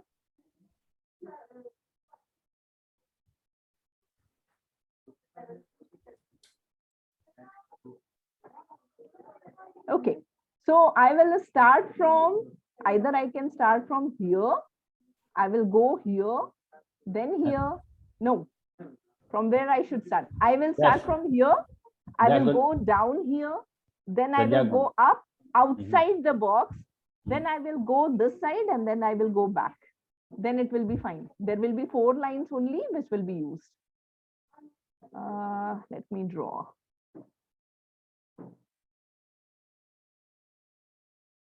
Fine. I can start from here. I will go down. Then I will move up, and then again, I'm not lifting my pen. What I'm doing is from here, I'm going this side and then back. From here, I'm going back. So how many lines are there? 1, 2, 3, and 4. And all the dots have been connected. The only thing I have to do is I have to extend this side and I have to extend this side. Absolutely well done. Great job. Okay. Bhishma, thank you very much. I hope others have understood this, or shall I clear and I will once again tell you? Have you tried, given it a try? You have to start from this corner, or you can start from this corner, whichever corner you want to go down. Then you have to draw a straight line, extend it above, so that you can draw a straight line from these 2 lines either, or these 2 dots here. Is it clear, or shall I draw a neat picture?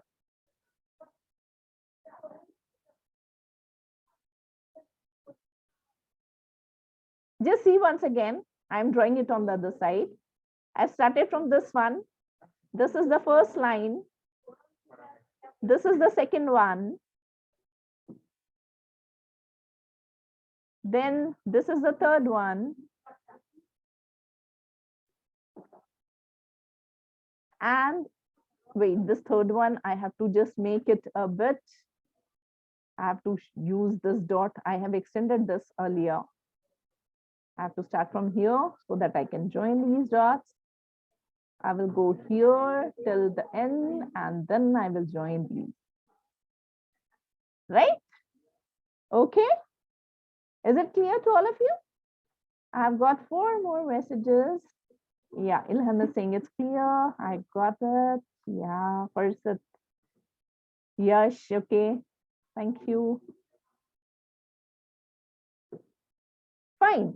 So what was this? We were all stuck in this puzzle. And what was happening was we were just concentrating on the 9 dots which were there. We were not going outside the box. So Bhishma has given the answer. He went outside the box without lifting. He could do it with the 4 lines. Okay. So we were, what it is? What was the trap? The trap was we were busy with being productive, but actually we failed to see the bigger picture. Right. Now, in such trap, how to deal with it? We have to ask ourselves what is keeping us busy or occupied. Right? We have to ask ourselves whether the task which we are doing is important or not. And we have to find out, is there any other way in which the task can be done which will be more productive? There will be many such tasks, like I kept you all busy in this particular problem. It was a trap, activity trap. There are several activity traps in our workplaces, in our professional environment. If we are trapped in that activity, though we feel that we are productive, but our outcome will not be visible. Right? So how to come out from this trap? We have to ask that what is taking my most of the time. Fine. Then whether the work which I'm doing or the work in which I am giving all my time, is it important? Is it fruitful, or is it unnecessary? And is there any way in which that work can be done in a much productive and faster way?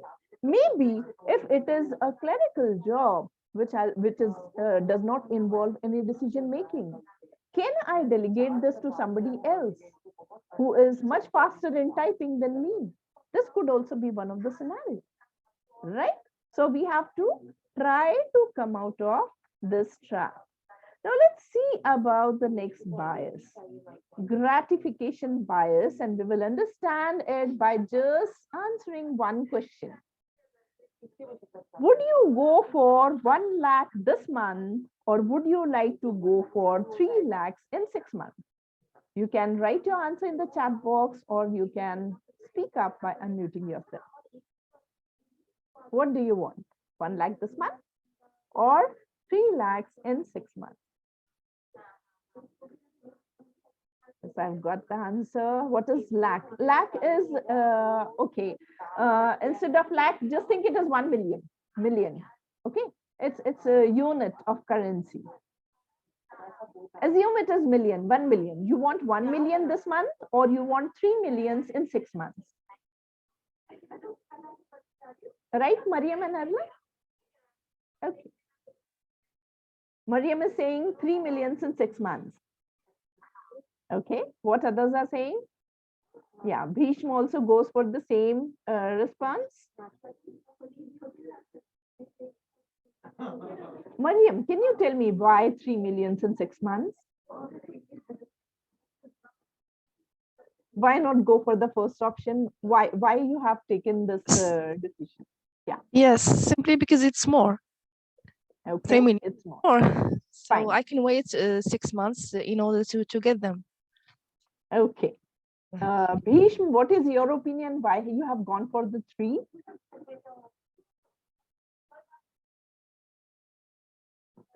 Yes, I'm assuming only 1 lakh this month, and that's all. It's one off. So it's better to have 3 than 1. And Okay. if in the event it's every month is 1 lakh, then obviously it will be the first one. Okay, but it is only this month, it is 1 lakh. Okay, fine. Hello, hello. Hi, yes. Hi, I'm Babita. I've just joined in. I couldn't join it earlier this morning. I've just joined in. So my question for this, my answer for this one would be 1 lakh this month, because I'm sure to get it. Otherwise, the 3 lakh I'll have to wait for 6 months. Okay, fine. This is another perspective. Yes, you can have 1 lakh for this month. Maybe you can invest and make it more. Okay. Yeah, that's it. Yes. Yeah, what are the other answers? Let's see.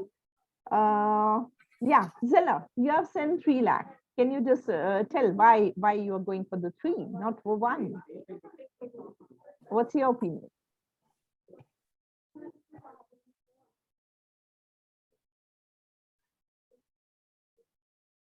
Zilla? Can you just unmute yourself and share your opinion? Or even you can write in the chat box, no issue.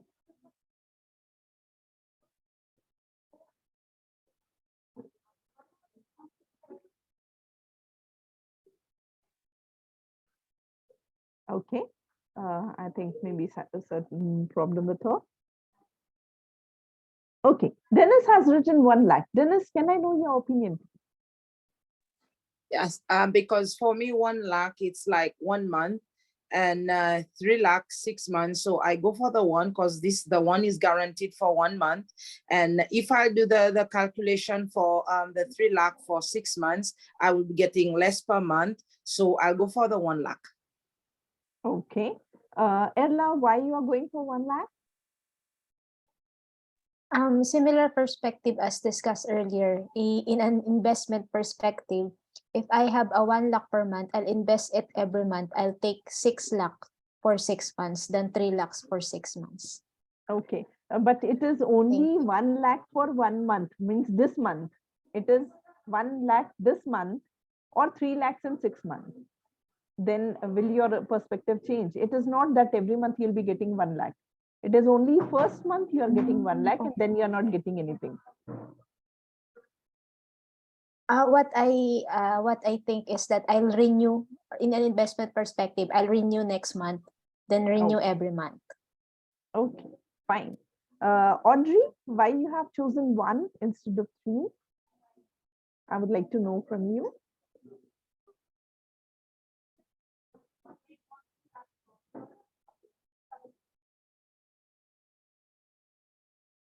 Are you there, Audrey? You can unmute yourself or you can write in the chat box.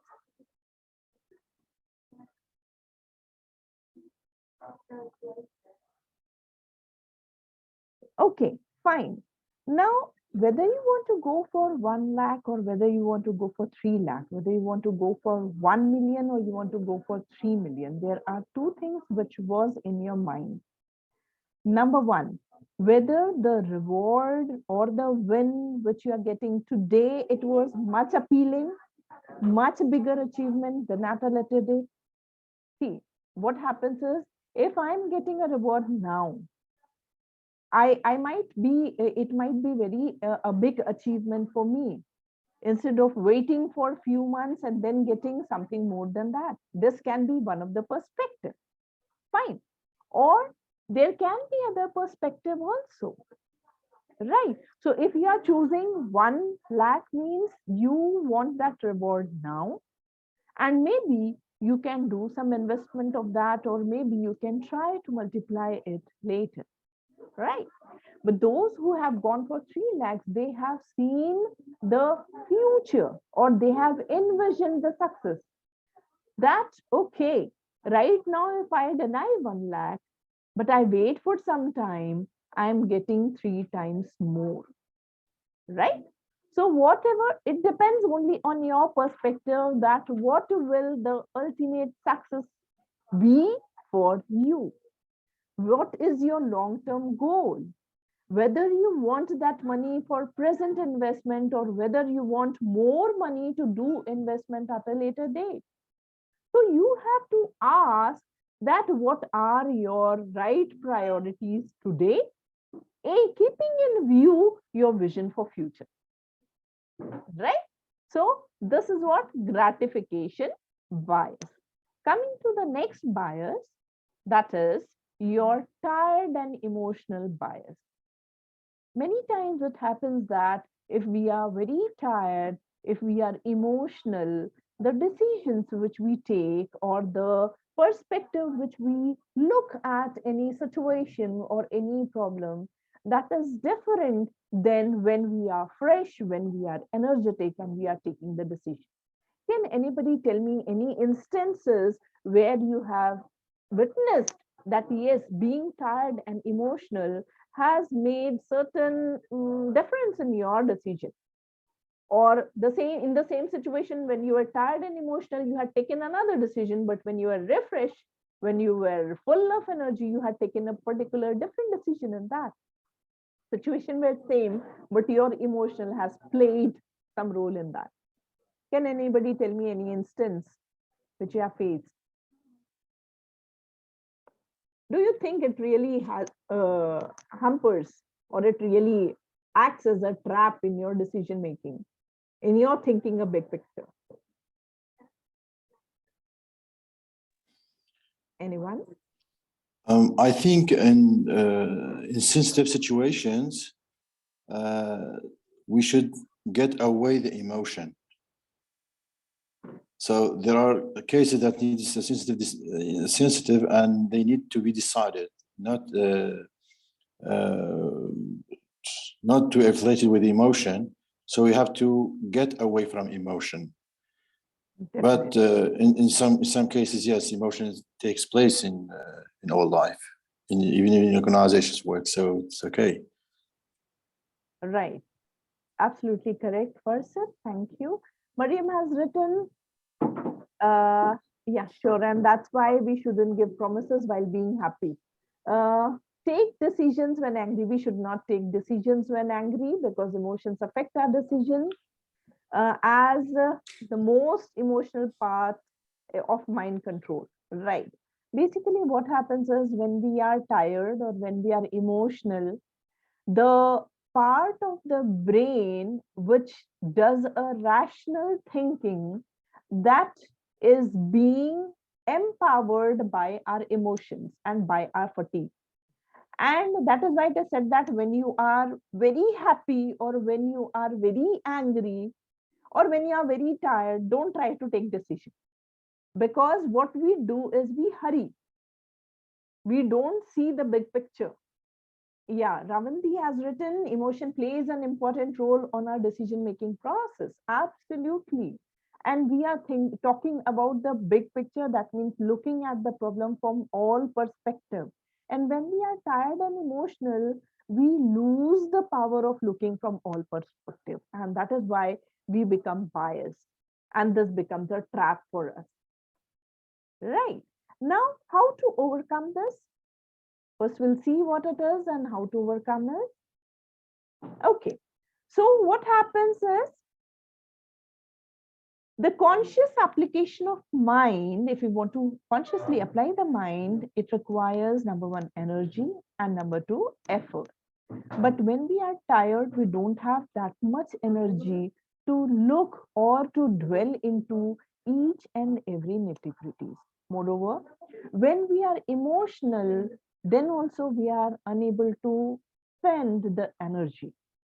And we take decision on the basis of instinct or on the basis of the emotional behavior. And that is the problem which is being created and which aggravates. Now, how we can deal with it? So if we are tired or if we are emotional, instead of taking a decision, we should take a break. We should measure, we should do some meditation, or we should take some shallow measured breaths so that our emotion becomes a bit calm. It can be a happy emotion, it can be a sad emotion, it can be a frustrated emotion, whatever emotion it is. But if we meditate, if we take deep breaths, we can calm down our emotion and give a stability to our mind. We have to pretend to feel great, and the emotion will also follow. So we have to check ourselves that what is making us feel so. Many a times it happens that there are certain, maybe our bosses or colleagues who get irritated very fast, or who get agitated very fast. Even a small error will make them very angry. And when they are angry, nobody wants to talk to them, nobody wants to go to them to ask for any clarification or to ask for any solution. Why? Because we know that when they are in an emotional outburst, they don't have control on themselves, and whatever they will do, they will be forced by the emotions, and according to the emotion they'll do instead of doing the radical thing. Right. So if we are facing this problem, we have to exercise control on it. We have to find out certain measure which will control our that emotional behavior. So the tired and emotional trap can be reduced, but what we need is, we need patience, we need practice. Coming to the next bias, that is recency bias. Say, for example, you have forgot the shopping list and you went to the mall to do the purchasing, for purchasing the grocery. What will you remember? You will remember the list which you have done, last purchase list. And in that list also, what you will remember, the top items and the bottom items, not the middle items. This is what is the recency bias. Okay, we'll just take up a small activity. You have to complete 4-letter words. The first word is seat. The second is B dash dash T. Now just write your responses in the chat box. What you feel the 2 alphabets should be. Mariam has written beat. Okay, seat, beat, it's rhyming. Erla has written belt, so seat, belt. Audrey has written beat. Cecilia has written beat. Ravanti has written belt. Denise has written belt. Good, very good. Anybody else wants to just take it up? I'll give you 5 more seconds. Farsad has written boat. This is a bit different from belt and beat. Now it is boat. Okay. Anybody else? Zella has written best. Okay. Yeah, this is a bit different. Anybody else wants to write any more thing? And we have 5 seconds more. 5, 4, 3, Yeah, Jester has written brat. Okay, fine. Anybody else? 2, and the last one. 1. Okay. So what we have find is when you are asked to complete the 4 words, you have chosen a word which rhymes with it or a word which you have some familiarity with it, right? Okay. It can be. Now, this is recency bias. Basically, what happens is whatever we find recently or the whatever experience we had, we try to use that experience here. Why this beat and belt was common and brat or best was uncommon in the answers? Because seat belt is very commonly used everywhere. So it was rhyming also. With seat, belt was rhyming, or with seat, beat was rhyming. So we are used to be influenced in the new situation by our past experience. Fine. So recently, whatever we have done, that has an influence in the new situation, whatever decision we are taking. Now, how we can deal with it? Number one, we have to check in on our understanding of the new situation, that whether we are understanding the situation in the manner it has to be understood. We have to ask where we could get the insight to understand the situation in its own merit. And we have to challenge the assumption that we may be making. Say, for example, those who have given seat belt, they thought that the whole word is incomplete. We have to complete the word, and that is why they have written belt. Those who have written seat beat, they thought that there has to be a rhyming word which has to be given. Fine. And the others who have given best or brat, they only thought that in the middle two, something has to be filled. Only the first and last alphabet has to be the similar. Right. So whenever we are taking a decision, what we have to do is we have to understand the situation. We have to get the full insight of the situation. And we also have to challenge the assumption that we are using for solving that situation. I have one more comment here in the chat box.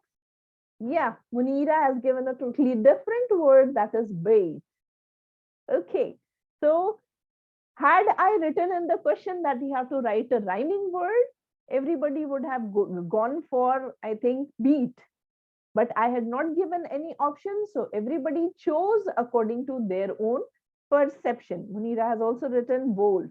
Okay, thank you, Munira. Well done. Fine. Let's move to the next bias. It's familiarity bias. What is this familiarity bias? Basically, we stick to what we are familiar with. We create association between unrelated phenomena to satisfy our needs or patterns. So familiarity bias is when we are thinking that we are familiar with something. We try to take those decisions, or we try to involve ourselves in those things in which we are very familiar. Now, how to deal with this familiarity bias? Number one is, whatever is the sources of insight, we should try to find new sources of insight. When we say new sources of insight means we have to check the different angles and the different perspective and the different sources from where we can gather the information about that particular situation. It is not that only the one perspective by which we are thinking. Say, for example, if there is a situation, there is a particular person in employee in your organization who is very happy all the time. Fine. And one day you find that the person is very, very sad. Fine. So what can you assume about his situation? Why he is sad? What could be the different situation or the different reasons because of which he could be sad? What could you think of? Any situation. He is a very cheerful person, very happy person, very lively person, but today he is very sad. What could be the reason? In your opinion, you have not asked him. I'm just asking for your perspective. Okay, I have got some answers in the chat. Ella is saying she may have problem. Okay. Mariam is saying maybe a tough one, a tough problem, or Cecilia is saying something wrong. Okay, something wrong can also be there. Fine.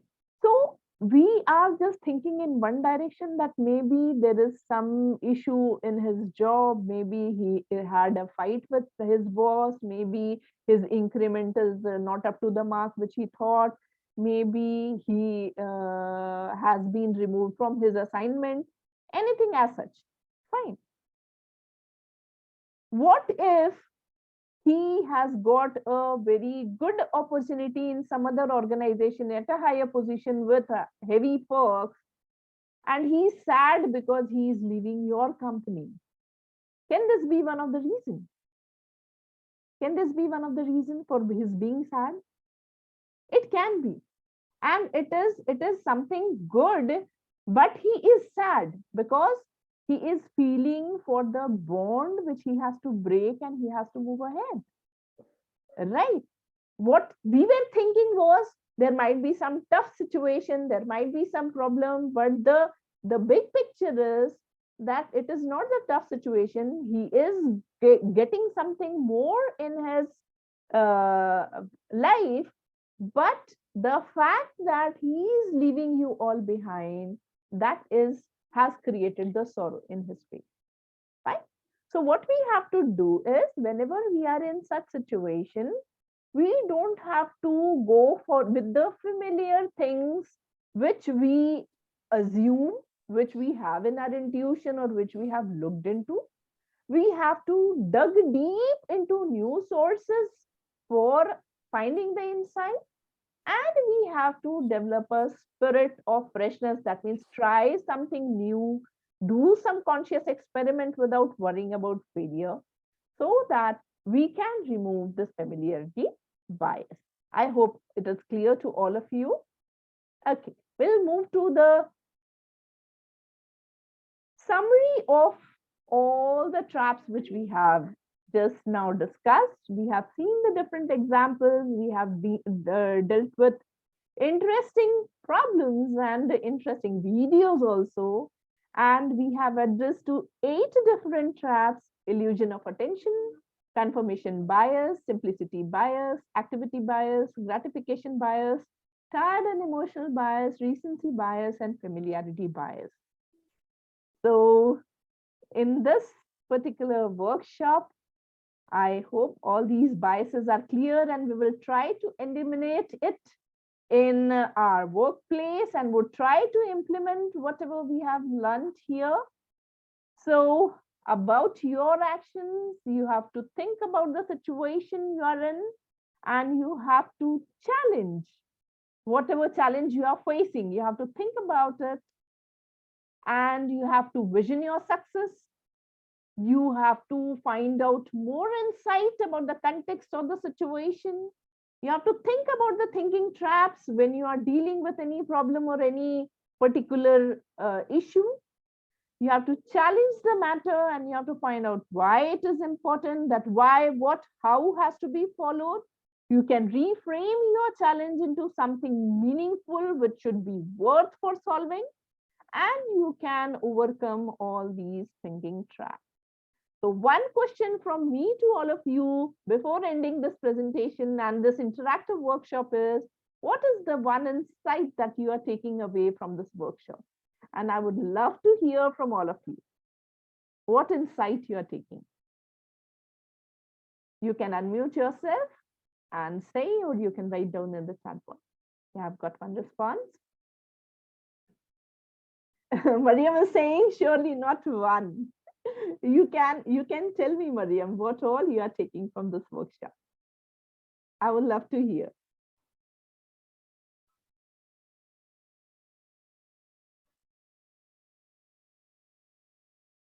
Yes, anybody would like to say anything?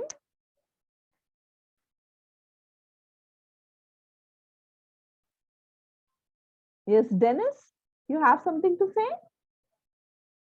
Ah, Dennis has written. Thinking. Just send it. yeah, sure. Say. I would really love to hear. So for me, it's thinking bigger picture. You need to put, put attention on the details and remain focused. Great. Yeah. Munira is saying views are accepted. Thank you, Munira. Anybody else would like to share? Yeah, Ravanti is saying our decision making is affected by our emotion and we have to find a solution for any situation. And there are different reasons for one situation. Absolutely correct. I really give 100 to it. Munira is writing, thinking outside the box. Definitely. Erla is writing to see or think of the bigger picture. Yeah, thank you, Erla. Thank you, Ravanti.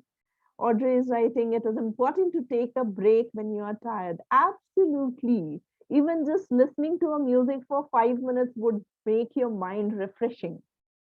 Bhishma is saying, why, how, what? Yes, definitely. Why, how, what? Yash is saying the need to have a big picture. I'm just going up. Just a second.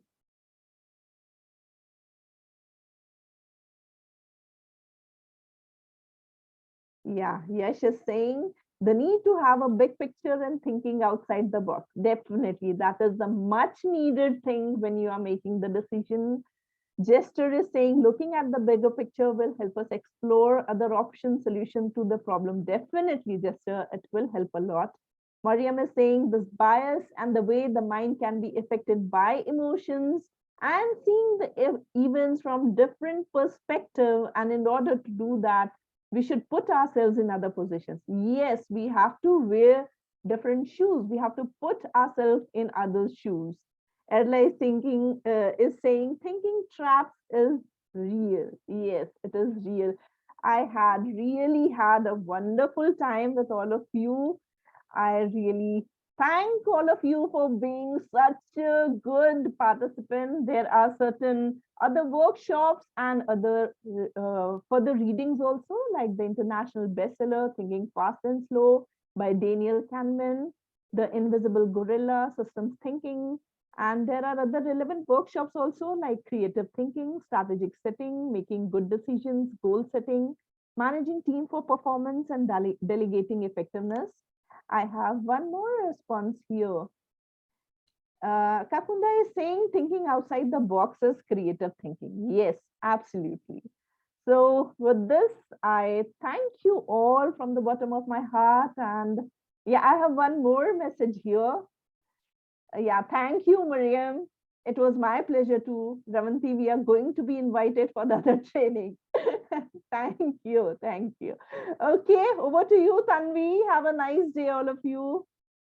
Thank you, Dr. Ghazala, and indeed a very engaging session as the Thank you. Thank you. comments are like pouring in like anything. Thank you for taking us through the journey of thinking big picture. And this brings us to the end of the first half of the session today. Now we will be going in for a longer break. I'm sure you would need to stretch a little bit and relax for a longer time. So we'll be going for a 20-minute break this time, and we'll resume with the next session of Building Vision. Thank you, Dr. Ghazala. Thank you. Thank you, all of you. Bye-bye. Thank you. Thank you. Bye. So we'll resume as per your clocks, post 20 minutes. My clock says it's 1:27 p.m. and we'll resume at around 2. Oh, thank you. Thank you. Hi, darling. So we are joined by Dr. Bhavna.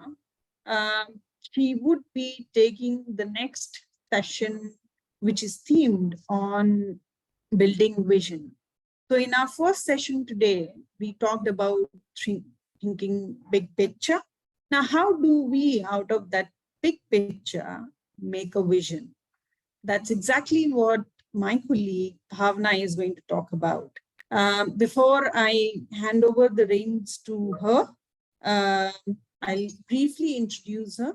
She's an educationist, researcher, trainer, innovator, management consultant, and have specialized in engineering and management. So she brings best of science and management together and have a work experience of over almost 3 decades, covering areas of project execution, project management, behavioral sciences, ICT, consulting, research, teaching, and training. She is also a certified coach from AITD. So over to you, Bhavna, to take the session forward. Thank you so much, Vani. Very good afternoon, good and maybe some late evening to some of you. You're joining from across the world. Good morning. Good morning. Yes, see. So afternoon Good here. morning. Very wonderful to be here with you. And please, in case I am not audible or in case you want me to go slower, just give a shout out by the time we get to understand each other. Right. So mostly it's good morning from everybody, right? Great. It's always wonderful to be connected with people across the world. That is one power of technology, where people with like-minded interests and passion are able to share and interact so much. And interaction is going to be the key in the next few hours, almost 2 hours, that we are going to be sharing this platform together on. Hence, I again would request, in case you are not able to hear me, or in case you feel that I should be going slower for you to be able to understand, please do give a shout out. So wonderful. As we wait for I think everybody else also to join in, just have a look at this picture. Even though it is the football season around the world, well, this picture serves the purpose I want to. What do you make out of this picture? Anybody who has joined in and would like to unmute?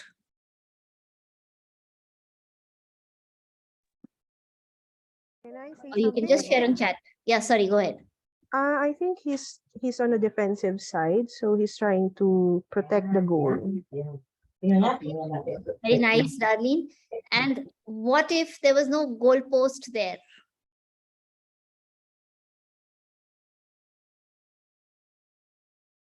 What do you think will happen if there was no goal post there?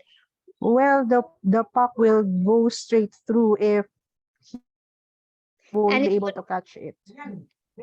Yes, and it could go anywhere. Yes, It definitely. would be aimless. It could go left, right, center, here, there, and possibly give a lot of confusion. And that is the context of today's session. Most of us, we work so hard. We work so much. We put in a lot of hours in our work. And most of the time, we are not able to understand what is our vision. So in the next few hours, 2 hours, we will talk about the concept of what is vision. We will talk about what stops us from having the vision. We will talk about how we can build vision for ourselves, for our company, for our team, and the components which go in building the vision. So let me share some inspiring pictures here. I'm sure you must recognize some of them. Anybody who recognizes all of them or some of them? And if yes, who?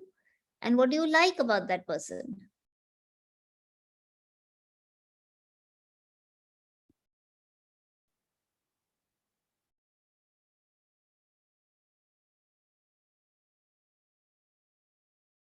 Anybody recognizes anybody from these pictures?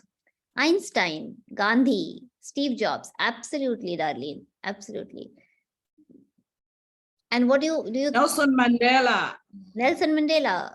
So what do you feel about all these pictures together? What do you think is common in them? What do you think is good in them? Who do you look up to, or who do you feel has made some kind of an impression, and why? Munira, yes, Mahatma Gandhi, my personal favorite. Be the change that you want to see in the world. Awesome leaders, absolutely, Ihan. What else? Visionary leaders, Arla, the word that we are going to talk about. Visionary leaders. And why visionary? Why do you think they are visionary? Albert Einstein, absolutely. Munira, are you from the science background?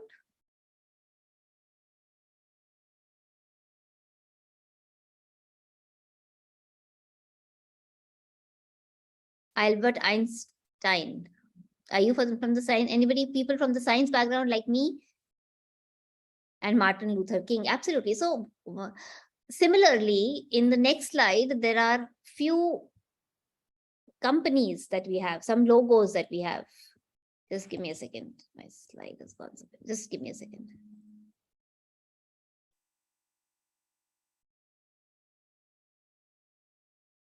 So if it is these people who come to your mind, Mahatma Gandhi, Martin Luther King, and you all agree that they are all visionary leaders, they are those who made a mark in the world.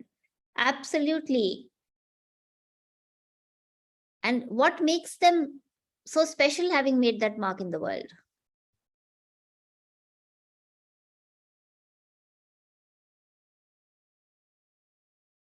If we use the word visionary for them, and they have made a mark in the world, then why is it that they have mark in the world? Yes, they have made a mark, they have made a significant impact in the world, they are visionary, we all agree on that.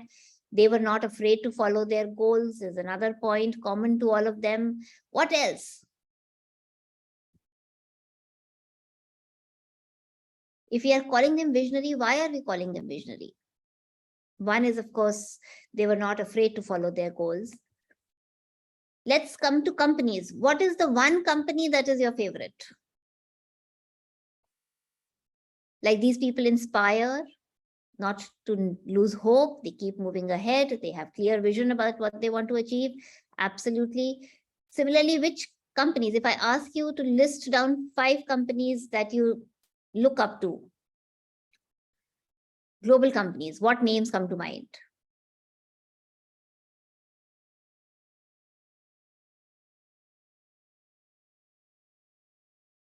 Some companies that you admire?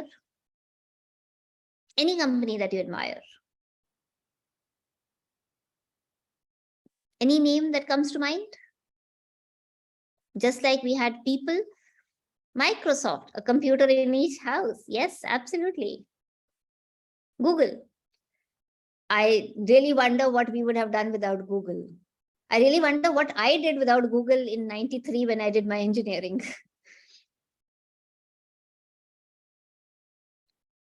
So similar to the people that we are talking about Gandhi, Ford, yes. So whether it's Ford or Google or Microsoft or Mahatma Gandhi or Nelson Mandela, they are all people who stick in our minds. They make an impact, like you have said. They are visionary. They are the people who we will never forget. They are the people who we admire in the way that they have done. And I think all of us within us have the capacity to make an impact. And that capacity to make an impact is what will help us in building our vision. What do I want people to remember me as? What do I want? If we are still remembering these companies, if we are still remembering these people, if we are still inspired by the work that they have done in spite of the problems that they have, then how can we create an impact? How can we build a vision that will leave an impact?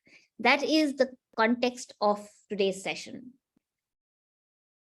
Yes, a prominent position in academic and social levels. I would want, for me, if at the end of these 2 hours, after end of 2 hours, if I am able to encourage all of you to think about building a vision for yourself, looking within and finding what you want to make an impact about, then I would have made an impact. That is my vision for the next 2 hours. So if it is so good to have a vision, if we all want that people should remember us, we want people should feel that yes, we have made an impact in their lives,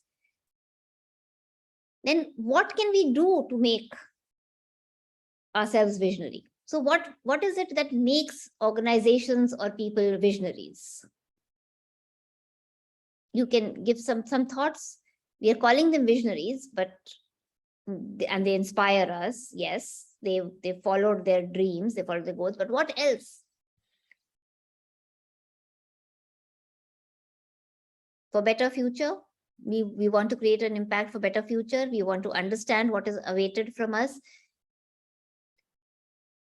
But what is it that will make us have a vision? How can we help realize someone's dream? Yes, Babita, and also your own dream. How can we realize that dream? So if it was Nelson Mandela, he visioned a better future. He visioned, whether if it was Mahatma Gandhi, he had a vision that yes, we could achieve freedom without non-violence. If it was Albert Einstein, he looked ahead. He could see what you saw in the bigger picture. He could see that, but they knew where they were going, and everything that they did was towards making an impact, towards making a thing that would make people feel that yes, they are having a vision. So if they all did something, they did it because they wanted to bring people together. Why are we talking about making an impact? Why are we talking about seeing where we are going? Why are we talking that, yes, you should build a vision for yourself? Because we want to energize ourselves. We want to motivate ourselves. We want to bring not only ourselves, but our team and our organization together for that goal, whether it is achieving freedom, building a scientific product, doing a process right, or whether it is for the social good of the world, whether it is for reducing climate change. If United Nations has come together, the vision is for a better world, a clear line of sight, absolutely, with a focus to do what we want to do, to stay curious and informed. Yes, very important things. Mohammed, very important things. And it is important because if we are all motivated, if we are all energized, then we should know what we are going towards. Having looked at the bigger picture, we should know what is our vision. What is it that we can do with the information, with focus, with breaking the status quo, as you have rightly said, in order to do something which is going to be remembered by the world. That is the objective of building vision. And that is what we are going to talk about, building vision. So if it is so important, is there anybody who thinks that building vision is not important?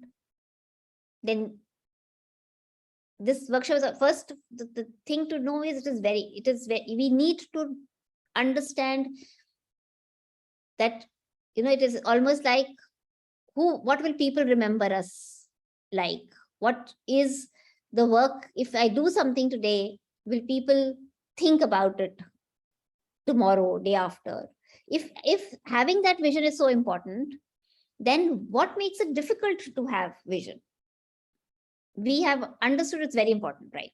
It's very important.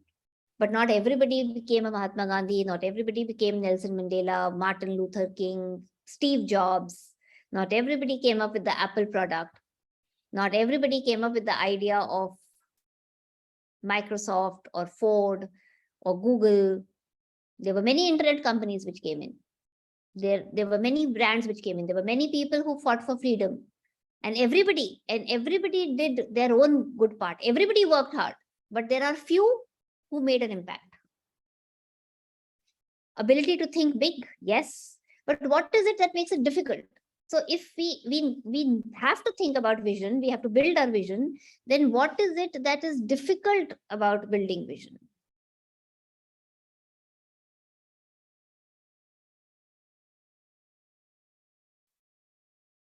let's make this a little easier.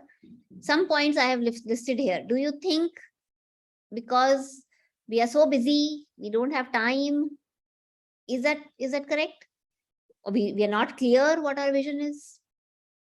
Maybe we are not aware of our own strengths. So these 12 days are also about understanding ourselves in a little more detail. Maybe we have fear. Most of the time we fear what we can do. Most of the time we don't know our own strengths.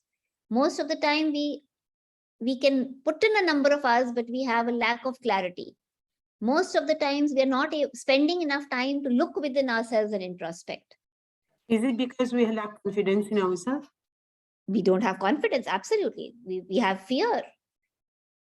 Yes, it could be because lack of confidence. Sometimes it is because of overconfidence also. Yes, darling. Yes.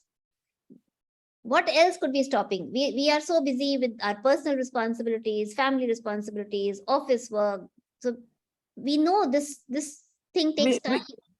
We bother what others will think about us.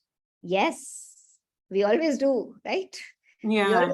We always do what Which is really not good. Which is very absolutely.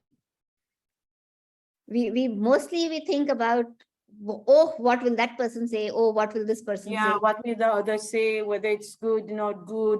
What critics we fear critics. We fear critics. Yes, But sometimes critics can be very constructive. You are absolutely right. It is very important to take criticism. If you have learned how to take criticism positively, yes, please go ahead, Denise. Yeah, I was just following. Hi, Babita. I will miss you this morning. Hi, Denise. How are you? I'm okay. I'm just following on what Babita says about people always doing things or always thinking what people might think of what we are doing. But for me personally, I have a motto which states, you are not responsible for what people may think about you, but you are responsible for what you give others to think about you. So that in the sense motivates us to do better. Yes, there is criticism, but we take in those that are positive, constructive ones, what to do with it.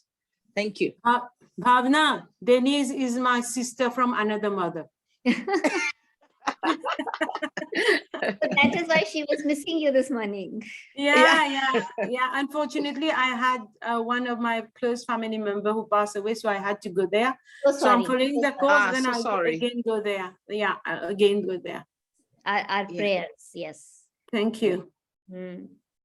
See, but that is also things that we take in stride. In spite of that, you are thinking positive. Thank you. Yes. Thank you. Anybody else would like to share? Fear of failure, fear of what others will think, fear of ourselves, underconfidence, very, very important things.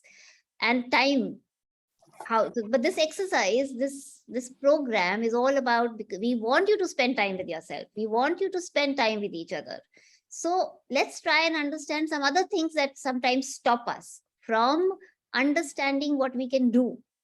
So let's do a very small 30-second exercise. The worry that we have, whatever is you worry about very small things like, oh, if my project is overdue, you worry about things like, oh, how will my child do in the exams? You worry about, oh, what my mother is feeling. You worry about what my boss will say to me if I come late. There are so many worries and concerns in our life. Yes. So just think about those worries and tell me some worries on which you have a control. Give me an example of something that you worry about, which you worry about. But now think, do you have control over that worry? So for example, you just shared you had a loss of a family member, but obviously you would be concerned about that. But you are able to still break away, and now you've come to this workshop to learn something new. So you're able to control your, in spite of emotion, and then devote something. Yeah. It's obviously you will worry about whosoever you are losing. This is why I'm not having a video, because my face is too much crying. But it shows that you are able to control, because you are able to come back and learn. So similarly, so there are going to be a number of things that are going to be a source of worry, that are going to be a source of concern. Now, there are some which we have control over, and there are some which we don't have control over. So yes, indeed. give me an example of something that we don't have control over. Like the weather. Yeah, I was going to say the same thing, like the weather. Like you cannot have a control on that. Yes. Munira, can you expand time management? What time management you have a control over? Farzat, yes, death you don't have a control over. Absolutely right, which is what we are experiencing with our friend here. But Munira, time management, you mentioned as a factor which you worry about, or as a factor which you don't have control over?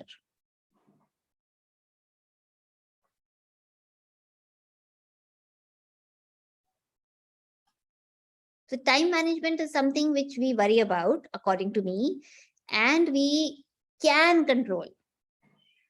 We can control, but we worry about. Yeah, everyone, we got 24 hours in our life. Yes, everybody has 24 hours, whether it was Mahatma Gandhi or Albert Einstein, they all had 24 hours. They all had things they had no control over.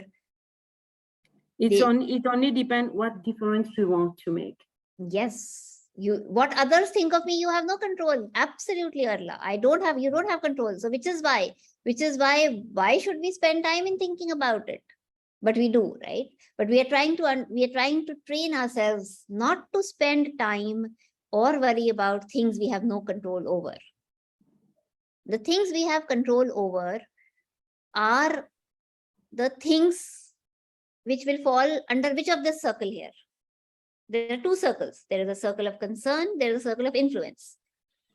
The things that we can control, which is what we think of ourselves, which is what, Concern. which is, do we enjoy the rain, or do we say, oh, all my clothes have got wet? Do we see our glass full? Do we see our glass empty? Do we smile every time we see somebody, even if that person is not smiling back at us? That is the thing we have control over. So which circle will it fall under?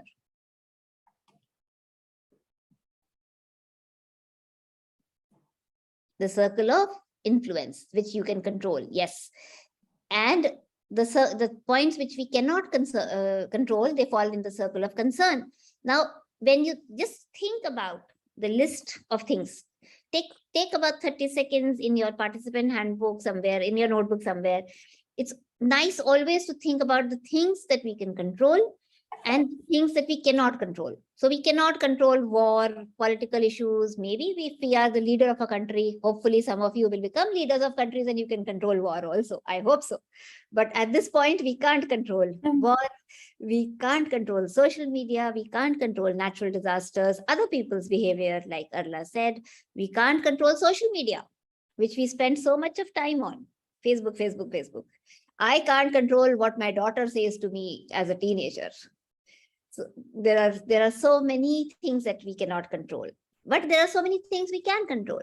What we think about it, our health, which we ignore the most, our sleep, what we read, what we watch, what we buy, the people that we surround ourselves with. You agree with me with this? You agree with me on this? There are things, yes. So yes. The theory that I want you to pick out, and why I want you to list the things that you can control and you can say, is because this is proven. This is proven research which says that if we think about the things that we can influence, and we keep on thinking more and more, if we keep on adding the things in the circle of influence, we keep on expanding that circle. So just as we have 24 hours in a day, our circle is also, we can't control the 9 billion people in the world. We can't. We also responsible for everybody in the world, but we can be responsible for enlarging our circle of influence. And research says that when you enlarge, when you add more things in the circle of influence, right now, before I started understanding this theory, I spent too much of time thinking about Oh, my clothes have got wet. Oh, why does my daughter speak to me like that? Oh, why does my boss not give me recognition? Oh, why does my mother always prefer this and not that? When I stopped thinking that, I spent thinking my time thinking more about the things that I could control, being happy about the things, being talking to like-minded people, being surrounded by people, and just as positive people radiate positive energy. A good smile, you smile and you will always get smiles back. Your circle of influence increases, and when it expands, the circle of concern decreases. And just try it. Even if you try it with one thing, you will notice that the circle of concern that you have, just as our friend here Babita is doing, if you are thinking of things that you can control, like what you're learning from this session, like what you are sharing in this session, you will spend lesser time in thinking about the loss that you have just had. When I used to have a bad cough, I used to go for cycling. And I used to have a very irritable cough, which I could not control. I used to love cycling, and I went for a long cycle ride. So when I was enjoying the cycle ride, it took my mind off the cough that I was having. So my circle of influence reduced my circle of concern. Very simple exercise, tried and tested. So if you spend time on thinking about positive things, about the things that you can control, you will enlarge your circle of influence, and your circle of concern will go down. Once it goes down, then you will start thinking about what you are doing and how you can focus on building your vision. So the things that stop us, fear of failure, what people will think about us, those are the things that we cannot control. If results happen some way, they happen. We cannot. We need to think about expanding the circle of influence to build a positive energy in life and at work, to be able to build the vision for ourselves. So we come to having understood that the first thing about building vision is to be able to have a very positive mindset, to be able to have a feeling that, yes, I have a sense of control over myself.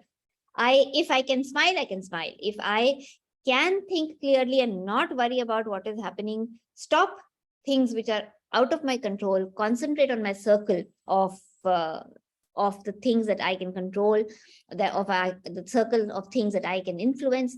That is the first context of being able to talk about building vision. All okay?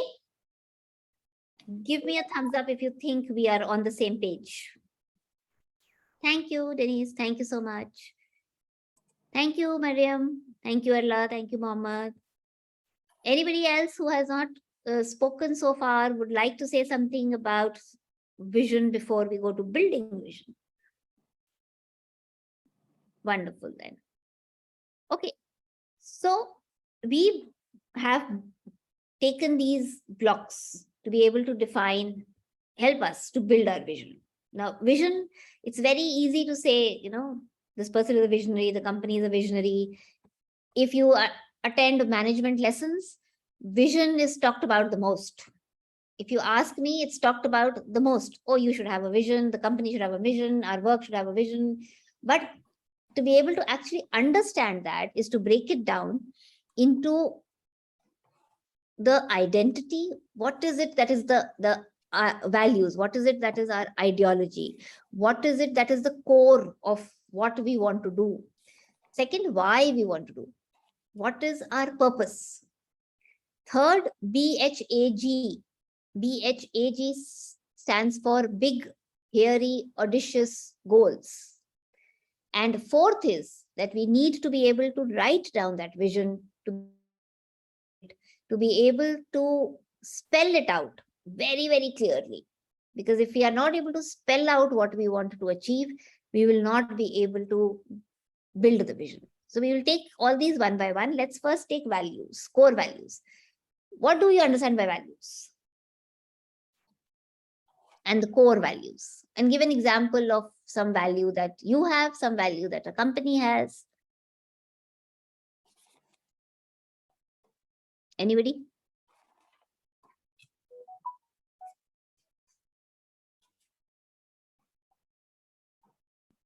Values.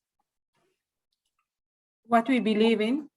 What you believe in, absolutely. What else? So what do you believe in, Babita? Give an example. What do you think is the value? I know that positivity is a value that I can see. Good communication, participation is something that I see in you. Yeah. Denise, you're on mute. My value would be to understand that the person in front of me is another person like me. Empathy, very good value. Honesty, says Mohammed. Yes, thank you for sharing. Empathy and honesty, yes. So if it's for a company, then what could be a core value for a company? To take care of its employees so that the employees can achieve the goals of the company. Yes, yes. Accountability, says Mohammed. Professionalism, excellence, quality. The vision. Sorry? For the organization, the vision is so important. The value cannot be down of it. I mean, each organization should have a vision. Yes. So that is struggling for and is working for. So it can be regarded as a value of the organization. Okay. Can you think of some company that you like and you think that they have a particular value? Integrity, peace, compassion, absolutely. They're all values. They are basically, they are our guiding lights. They are, the value is like a North Star. So we will stick to that value, whatever happens. It's like the foundation on which we exist. We will not let that value go. Our goal could change, but our value will remain same. If it is, whether it is sincerity or respect or quality, in some company, it could be innovation. Innovation could be a value. It could be meeting people's need could be a value. For example, some of you may have gone to Disneyland. Disneyland's core value was to be able to continuously imagine, build a world of imagination, build a world of wholesome entertainment. That was what they wanted to do.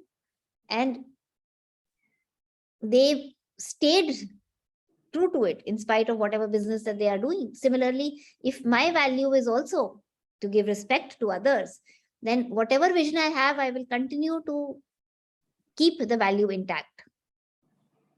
So these are some companies that we see here: 3M, American Express, IBM. You must have come across some or all of these, right? Disney, I just talked about. Ford, somebody mentioned. GE. So similar to the people whom we talked about as having been visionary, do you think these companies also have been very true to the values that they have upheld?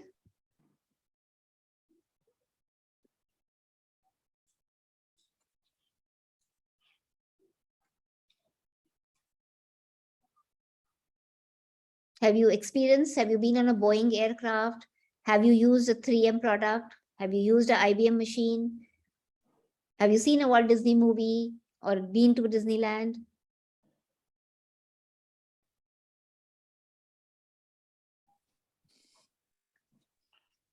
I think those became brands, so they have their own quality. Their high quality is their own brand, their own vision. Yes, absolutely. And over the years, they have only become greater. From good, they have become greater. They have stayed the test of time. They are still visionaries. Yes, if you look at 3M products, they did not stick to one product. They keep on improving everyone in their lives. They keep on enhancing every home. They keep on looking for products which are continuous. So the existence, in order to be a visionary, in order to be able to think ahead, you have to be very, very close to what you are standing for. So whether if the Microsoft was saying every computer in every home. IBM was saying to be the world's most successful and most important IT company. Boeing was saying designed to inspire, designed to focus on all employees on a shared future, so that any challenge that is coming across, we will be meeting. Not like if some challenge comes, if some innovation comes, then we will quickly die out. Not that some other banking experience comes and American Express says we will die out. If you have a visionary mindset, and if you're true to the value to become the world's most trusted company, design smart vehicles like Ford, to be the best in consumer products in the world, says P&G, to be the world's premier digital industrial company, or Johnson & Johnson's continuously elevate pain and disease. The value is very strong. They stand for these. And in spite of whatever is happening in the economy, what they can control in the circle of control, outside the circle of control, in the circle of influence, outside the circle of influence, they are all standing true to their value. They have stood the test of time. They have only become great. From good, they have gone on to become great. Some company or organization or entity, or maybe a small shop owner in your own areas, wherever you come from across the world, that you can think of. Just pause for 30 seconds. Think about somebody near to where you are. You have seen that person over the years, and the person has been there, going stronger, becoming good to great. Some organization in your countries that come to mind, and if you would like to share, we would love to hear. These are brand names. These are known across the world. Ford, GE, Johnson, P&G, McDonald's.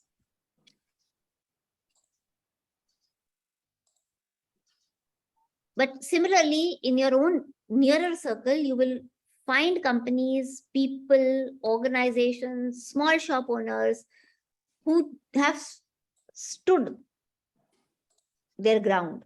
Their values are intact. Their belief is intact. The foundation on which the vision has to be built is intact.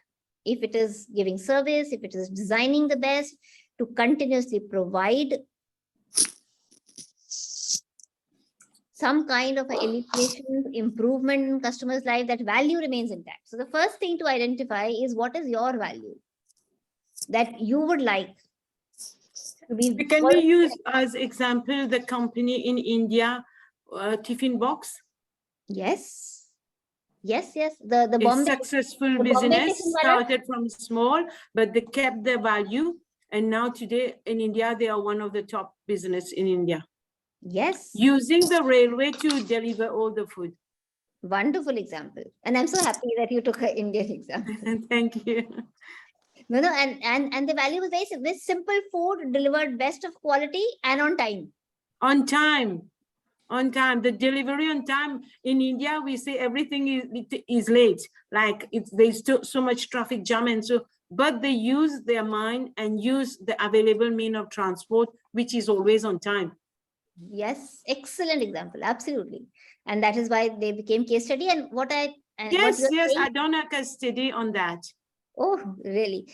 So that I was at IMI for a 3-month course on operation management. See, there was a case study on that. So I see you have an urge for learning, continuous learning. Yeah, this is true. So yes, Mohammed, I just mentioned McDonald's. Always there, absolutely. And continuously, so good to great. The values is there, right? So when we are building our own vision, we need to look within, we need to look up to the people, like an organization, maybe our own parents, our near family members, a friend, Mahatma Gandhi, Albert Einstein, Martin Luther King. Understand what is it that they did when they were faced with circle of concern and circle of things. Make a note of that, and then identify what is it that we want to prioritize. We want to prioritize customer service. We want to prioritize being empathetic. We want to customize being innovative, being imaginative, being wholesome. I want to always be able to do something which will help the other person. That is what is my value, why I entered into training, teaching, making organizations better, mentoring people, because my value, I feel that if I'm able to make a difference, even a small difference in the life of a person, organization, to help them to create a greater impact, that is what is my core value. I'm sure you do it. Oh, you made my day. Thank you. So let's help ourselves to reflect within, so identify that strength. How do you identify that strength? So in the number of years of experience that you have all had in your companies, in your organizations, think of when you felt joy, when you felt achievement, and you will come with the answer of, if you felt good about it, that is one value. That will be the way to reflect within. If you felt that you enjoyed a particular day, you felt that, yes, this I did well. Maybe you wrote something well. Maybe you took a picture that was wonderful. Maybe you made a movie that was good. Maybe you helped somebody in your office complete a project, something. And if you list down the areas which gave you achievement, a sense of achievement and sense of joy, that will help you to reflect within and identify what is the ability that has contributed to that, and that will be the value. And similarly, think of the day which was not good, when you were not able to get anything done. And if you were not able to get anything done, then what was it because of? Was it because you were having a continuous headache thinking about the things that are beyond your control? Was it because of the fact that you were not able to maybe solve something numerically? Maybe it's a skill that you need to learn. Maybe it was a financial worksheet. Maybe it was an IT system. Maybe it was something that you tried to use, you could not use, and hence you could not complete. So maybe you need to pick up a skill in IT. Maybe you need to pick up a skill in finance. Maybe you were not able to promote something. Maybe you need to pick up a skill in how to be able to do social media marketing. So think of things which are letting you down. Think of things which are letting you go up. And what is it that you can do well? And what is it that you think you need to do? And similarly, take inspiration from the companies, the people that we have talked about, the values that they had, and that will help you to make your own value system. So if values is clear, then we will move on to purpose. Identification of core values, if that is clear, then we'll move on to purpose. Is value clear? Should I move on to purpose?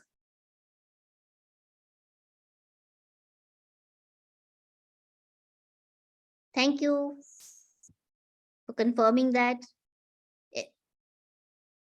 Do make a note of the participant handbook that is there with you, and try to write the values that you feel you would like to reflect. Make a note of that, and let's talk about the next building block, which is purpose, which is actually, the value is our foundation. It's like the North Star, it's like the guiding light. It will encourage us to do something which is innovative, or always thinking about others, or being helpful. The purpose is the main thing.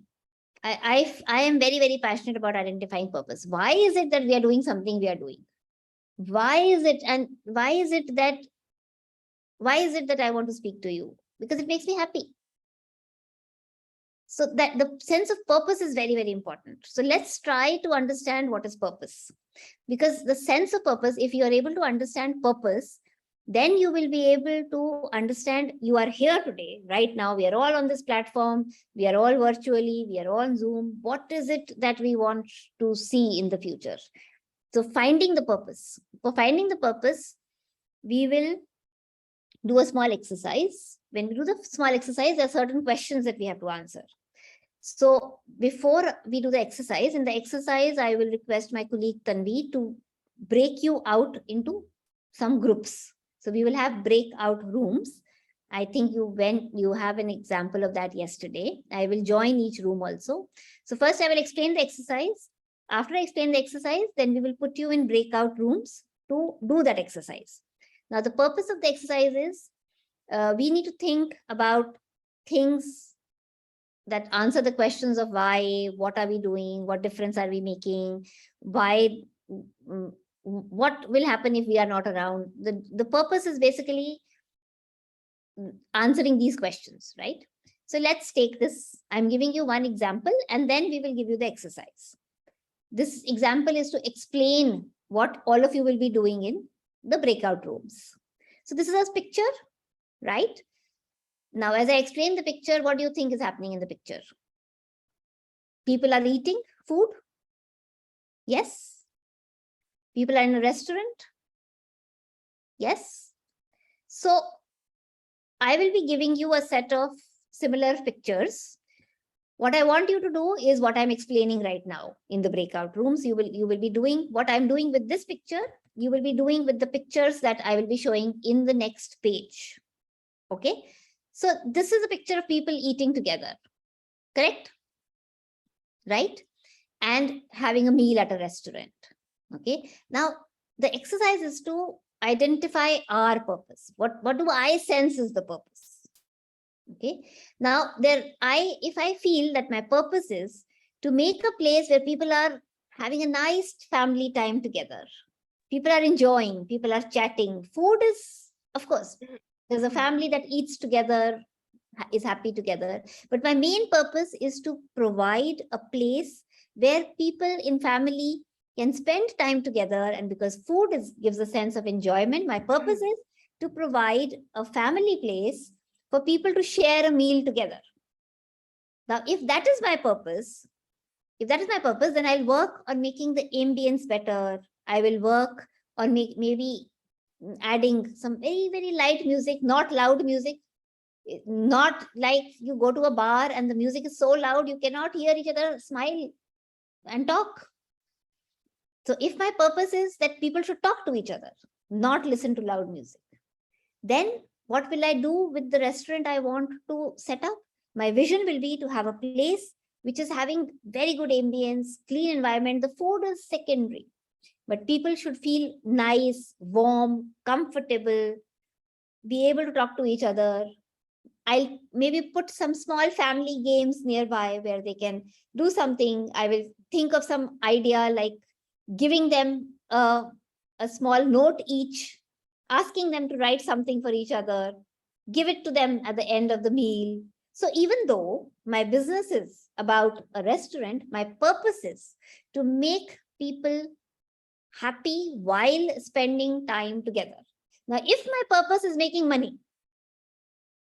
okay, now the question here, the exercise here is to sense your purpose. What is my purpose? If my purpose is to make people happy, I'll be doing certain things. If my purpose is to make money, then I will not want to have so many tables. I may want to have standing counters. If I have standing counters, I will have more people eating in my place in lesser number of time. So my purpose, what I want to do, defines how I will make change to this. So all of you will need to, in the breakout rooms, select one of these 5 pictures. Okay, one of these 5 pictures. And in that, you have to then do what we did in the example of the restaurant. Pick one of these pictures as a group, sense the purpose. Talk about what do you think is the purpose? Is the purpose being satisfied with what you see in the picture? If not, what is the change that you will make? The change that you want to make is the vision that you want, is the first step towards having a goal, towards having a vision for achieving the purpose that you want to have. So sense the purpose based on the picture, discuss it as the group in the breakout session. Talk about what is it that you will do differently to achieve that purpose. And if you do that thing differently, how will it help you to achieve that purpose? Is the exercise clear? Any one of the pictures can be taken. If you have any questions, you can ask. Otherwise, I will request Tanvi to go into a breakout room. Yeah, Dr. Bhavna, Mariam is asking you to clarify it once more. So Mariam, yes. Yeah. So Mariam, we will put you in breakout rooms. You will have 4 or 5 people in your group. You can choose any of these 1 pictures. Okay, any of these 1 pictures, and sense the purpose. Imagine you are responsible for the business, for the work, for the value that is there in being shown in this picture, and what is it that you will do to achieve that purpose. So, which will then help us also to talk about the next building block of vision, which is the goal. This exercise is about sensing purpose. What is it that I want to do? Profit, happiness, wholesomeness, innovation, making it a better place, making more money, making good for the environment, sensing purpose. Talk about purpose, identify the purpose, what you will do to change that purpose. Okay, I will also come in each room in case there is any other doubt, then we will take that. Then we Yeah, Dr. Bhavna, Maqsood will be helping us with the breakout rooms. I just wanted to clarify, how long do you want the breakout rooms to be? I think 8 minutes. 8 minutes, okay. Maqsood, you are there, right? Yes, ma'am. Yes, ma'am. Yeah, so we can initiate the breakouts for 8 minutes. Okay, ma'am. Thank you, Maqsood ji. What will we do without IT? Yes, definitely.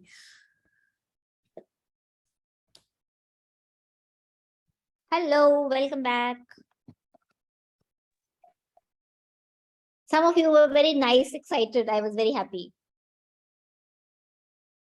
And some of you were still trying to understand which picture to put in. That was the purpose of this exercise. So as long as it got you thinking and acting, partially my purpose was solved. So what we will do is I will again share the screen here, and I will again give a feeler to the groups that were here.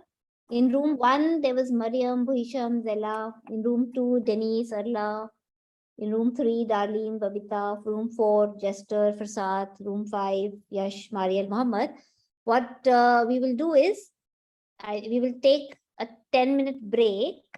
I'll give you time to also chat again with the colleagues that were in your room. If you want to find a higher purpose, while taking a break of a cup of tea, we'll meet at 3:07. And then I will call out the rooms as to what the purpose is. Is that okay? Yes, okay. Okay, so I'll put that in chat. We will formally start at 3:07. You can go and have a cup of coffee or tea, then come back and I'll call upon random room 1, 2, 3, 4, 5. Right? Break till 3:07. That is my time. Maybe the local time there with all of you may be different, right? Let me just write break for 10 minutes. That's better. Yeah, okay, thank you. Because my time may not be your time, right? Great. I'll share the screen again here. Just keep that on, just in case you want to refer to it. And you can chat individually with each other also, right?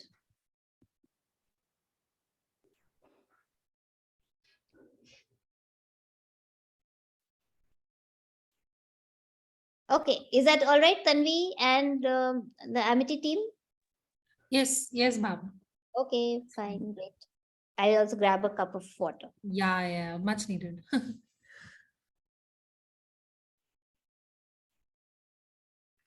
Hello, hi, Dr. Bhavna. Hi, Tanvi. Yeah, I was just wondering, let's call everyone back. Yes, they are. I'm sure they're already around. Yeah, hi, Denise. Always the first one on camera. Hi. Hi. Hi, Babita. Welcome.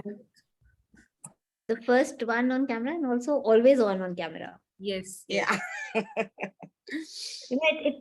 It gives a sense of better purpose because you know that there's somebody you can put your eyes in and speak. Yeah, and she's from a beautiful country, by the way, Bhavna. She's from Seychelles. Oh, Yeah, wonderful. beautiful backgrounds. It's the principle of life. You always have to follow rules, always listen, and always be punctual. This is something that keeps me going. So for me, it's the principle of life. Very nice. No, and Yes. it actually is like a core value. And as I was saying, it helps, the Yeah. person whom you're speaking also connect better. Yes. Yes, Maria. Applause for Denise. Absolutely.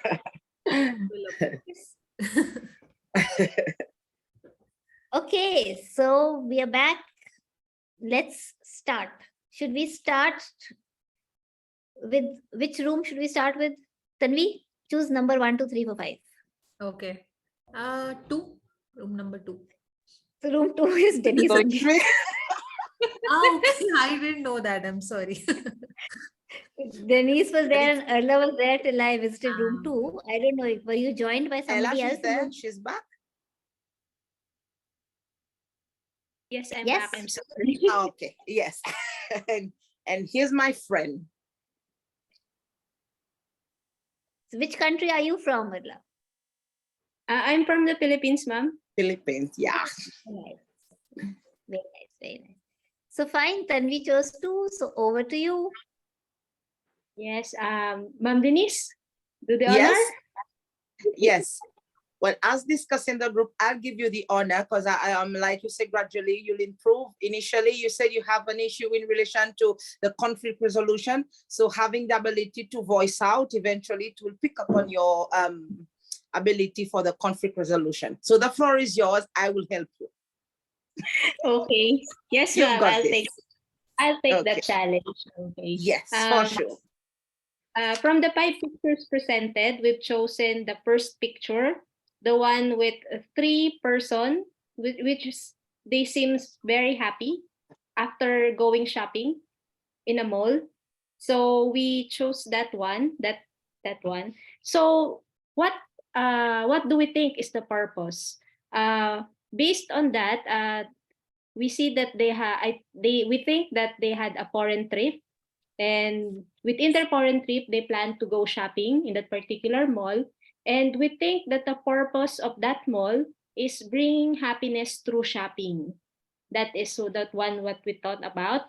Then what you can see in the picture that they're very happy and seem satisfied with what they have got.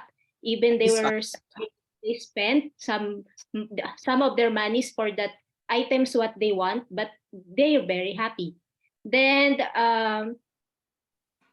is the purpose satisfied? We think so, that the purpose of that mall to bring happiness in the faces of every customer they had. It seems it can be shown in that picture. Then on the third, what the change to make to achieve the purpose? So since the purpose was achieved, so there will be no change. But we thought of how to improve to level up or to increase more in achieving the purpose. Based on that picture that there were 3 person, we thought that they were friends. So to improve more, to achieve more on their purpose to bring happiness, it would not limit only to among friends, but we consider also other segments, other family segments like children, and another one is the senior citizen group. So we thought of inclusivity in bringing happiness to all members of the family. That's all. Thank you. Very nice. I think your purpose was very inclusive with a social outlook. Very nice. Great. So good.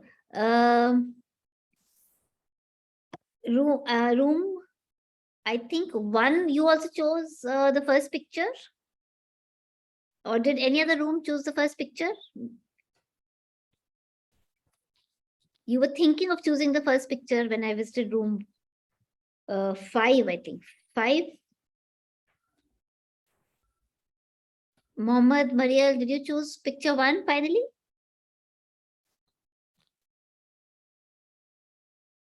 Hello, are you back?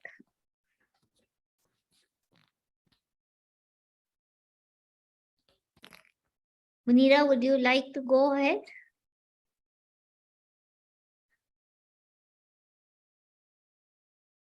You are not able to unmute yourself.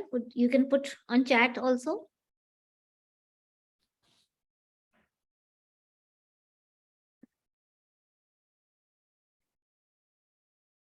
Somebody from room 1 in the meantime.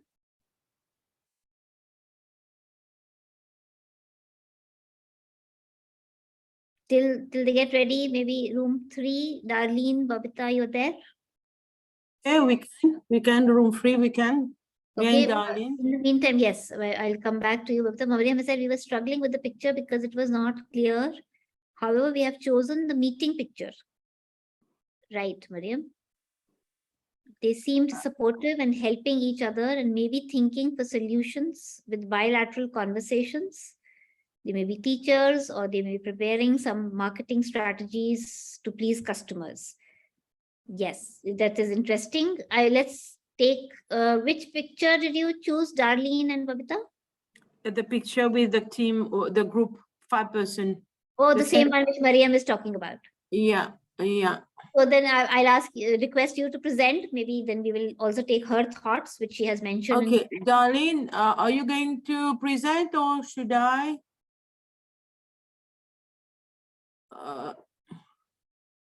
Okay. Then what we discussed is that like it's a group of youngsters working maybe on a project. Two are discussing with themselves. The first two sitting one, the two standing one, while the other one is mostly like, I don't know whether she's having a video from her mobile or she's listening, but they have a common purpose, like they want to work on a project. They are discussing on the project. Maybe they are different part of the project also, but what we saw missing, the purpose is having a project. What we saw missing is that maybe if there was a senior person in that group, he would have been able to share his experience, share, like direct the team towards the common, not people not speaking separately, but like share it together, guide them toward their goals. With his experience, I'm not saying that youngsters cannot do a project on their own, but maybe the help of a senior person in the group would have helped them better. Yes, that's interesting. Anything to add, Darlene? Yes, Babita. Darlene, anything to add? Yes, Babita, I can add. Yes, please. You were in my group. I didn't know, Bisham. No, I am in group 1. Oh, okay. You have chosen the same thing. Yes, but from my perspective, it seems like it's a meeting room, but it's very small, very compact. So if the purpose is to have effective meetings, there should be people should sit comfortably around a bigger table instead of having flip chart papers in the background. They might be having big digital screens, and where everyone is having eye contact, facing each other, instead of standing behind the back there, sitting comfortably. So the purpose might be effective meetings, and then we look at the setting, the space, the comfortable space, and all this. Hello. Thank you, Bisham. Hello. That is interesting, Bisham. Yes, please go ahead. Okay, my name is Zella. I was in group 1. Yes. And we were discussing group 5 as the. Okay, what they are doing is like they are discussing for a project, but they are not comfortable. And the way they are, they cannot achieve the goals. So for us to improve it, to me, I was to make them to be comfortable and look for a projector where all of them are ready to, where they can read and see and come up with a solution. Yeah.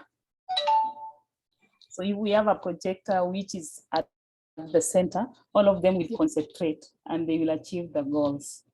Yes. Thank you. Yeah. Very interesting, very interesting. Yes, very nice. So room 3 identified purpose as making the meeting effective by adding somebody to guide them better. So a senior person. So the purpose was that maybe they all seem young, they may not be able to understand, and add a senior person to lead. Group 1 identified the purpose of making the meeting room more comfortable, more purposeful in terms of having the meeting with maybe a projector or not having too many papers. So the purpose identified what was being done next in terms of the goal to achieve the vision. So as long as you have understood, so we are looking, see both the groups, group 1 and 3, they looked at the same situation and the same thing with the different purpose in mind. And similarly in our lives, the sensing of what is our purpose, what is it that we want to do? Do we want to get a mentor in terms of a senior that will lead us to a different goal? If the purpose is to be able to have a space which is lighter, not paperwork, projector, then your path will be different. So the sensing of purpose, which was the objective of this exercise, will be core to help you to define your goal in order to build the vision. As long as that was the purpose of this exercise, to help us to understand how we can sense the purpose and the way that we sense the purpose, how we look at the purpose. So for example, when Denise and Allah mentioned about, these people are going in and they are walking in a mall, etc. And they added social angle to it, senior citizens, social welfare. So you're looking at it from the purpose of also including more people. So if somebody looked at the purpose from the point of view of the fact that they seem to be carrying too many bags, though they're very happy carrying too many bags, typically women like to be seen with shopping bags, but maybe somebody identifies the purpose as maybe there should be more trolleys or make it more friendly for people to carry luggage around. So the way that you look at a picture, or you look at a situation, or you look at the scenario and you identify the purpose that you want to achieve, whether it is convenience, comfort, profits, layout, ambience, social welfare, climate control, that purpose will identify your goal. And being able to understand what is your purpose in life will help you in building your vision. So very nice inputs by group room 1, 3, and 2, of course. Then 4 and 5, you want to add something? Mohammed, Yash, Mariel, room 5, and then Jester and Farsad in room 4. Room 5, anybody? Hello.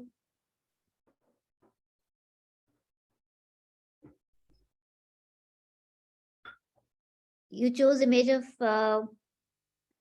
shopping, right?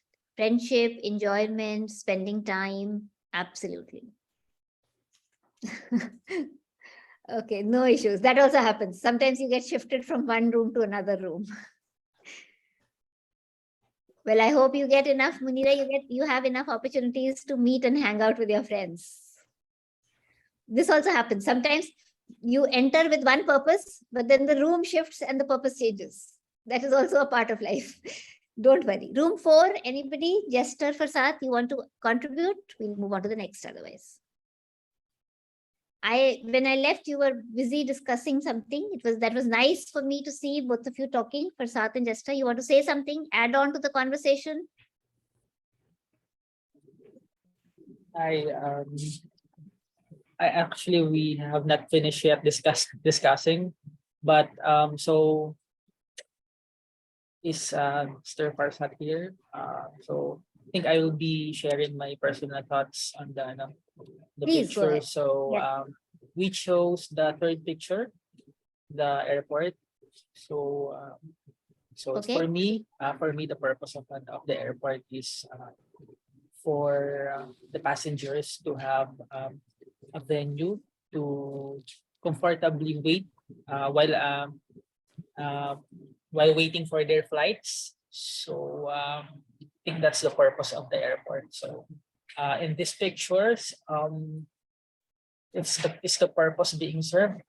For me, not, because passengers are lining up for very long queue. So so if we will improve something in this airport, so we can add some additional what do you call this, entrance or additional security to check the baggages of the passengers for them to enter the airport faster, so they can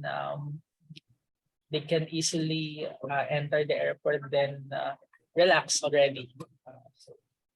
So but in this case, seems they're having difficulty entering the airport. So Yes, that's my thought. I agree. Miss. Yes, absolutely. And you wonderfully analyzed, because if the purpose is to make this flight more comfortable, the transition more comfortable, then this does not seem to be solved in this. Yes, so that will help you to identify better goals.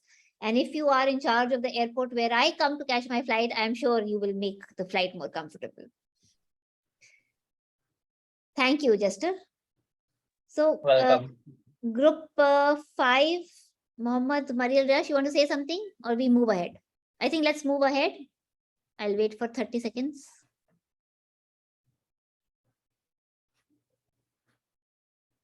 Okay. So the third building block, we were talking about the building blocks of vision. We talked about value is very important, foundation. Then we talked about purpose, identifying the purpose.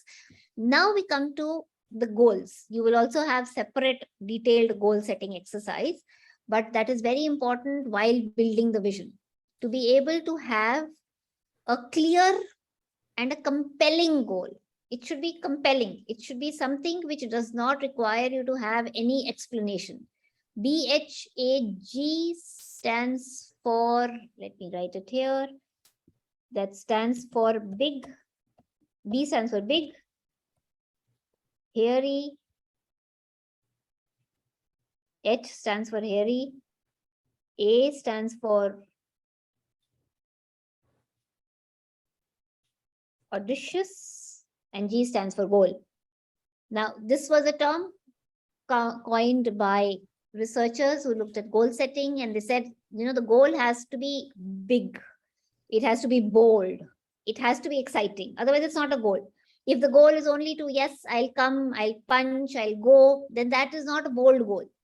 It has to be exciting.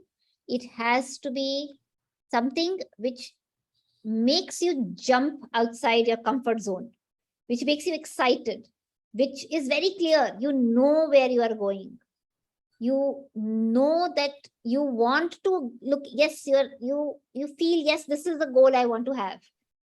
You are compelled, hence you are compelled from within. You are excited about it. You will be able to work outside comfort zone, trigger yourself, keep yourself motivated, and you don't need to explain it to anybody. You don't need, even to yourself, you don't need to explain it. Why do I want to do that? You are so clear about it. You are so motivated about it that you will go outside your comfort zone to achieve it.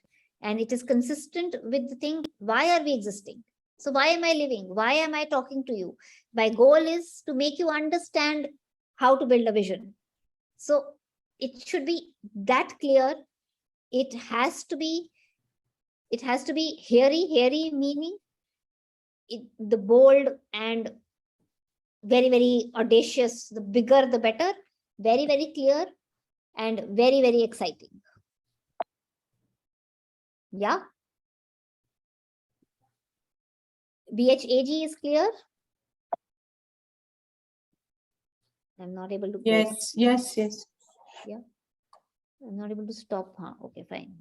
If I start annotating, something happens. So, you know, if you make a goal which says I want to increase my company's profit, is that a clear goal? Not exactly. Yes. Not exactly. Yes. So what would be a clear goal then? A clear goal would be to increase my company profit How? How Yes, going to? the how is missing and the why. Yes. How is missing? Why is missing? What else is missing? When is missing? By When what is time? missing? Time is missing. Yes. What else? Which medium will you be using in order to gain that profit? Who will help us? Who will Yeah. help us? Yes, yes. So instead of just making it a qualitative statement, increase my profit, it has to cover all the elements of clarity. Yeah. So if we think of this goal, we want to increase my company's profit. So all that you said, how, by when, time frame is important. How much is also important. So increase by 1%, 2%, 3%. You know, if I add 1 rupee, that also I'm increasing profit, right? So obviously that cannot be a goal. I cannot only be increasing by 1 unit of money. So there has to be an amount also. So amount, means, time, resources, all the points that you mentioned, the clarity, which is why the first thing is about it has to be very, very clear. And it cannot be just +1. It has to be something which is outside, which is bold, which is exciting, which is there. So when we are building our vision and when we know the purpose, if our purpose is to make the company better, if our purpose is to make our productivity better, having identified, sensed our purpose, the next thing is to write down a goal for ourselves.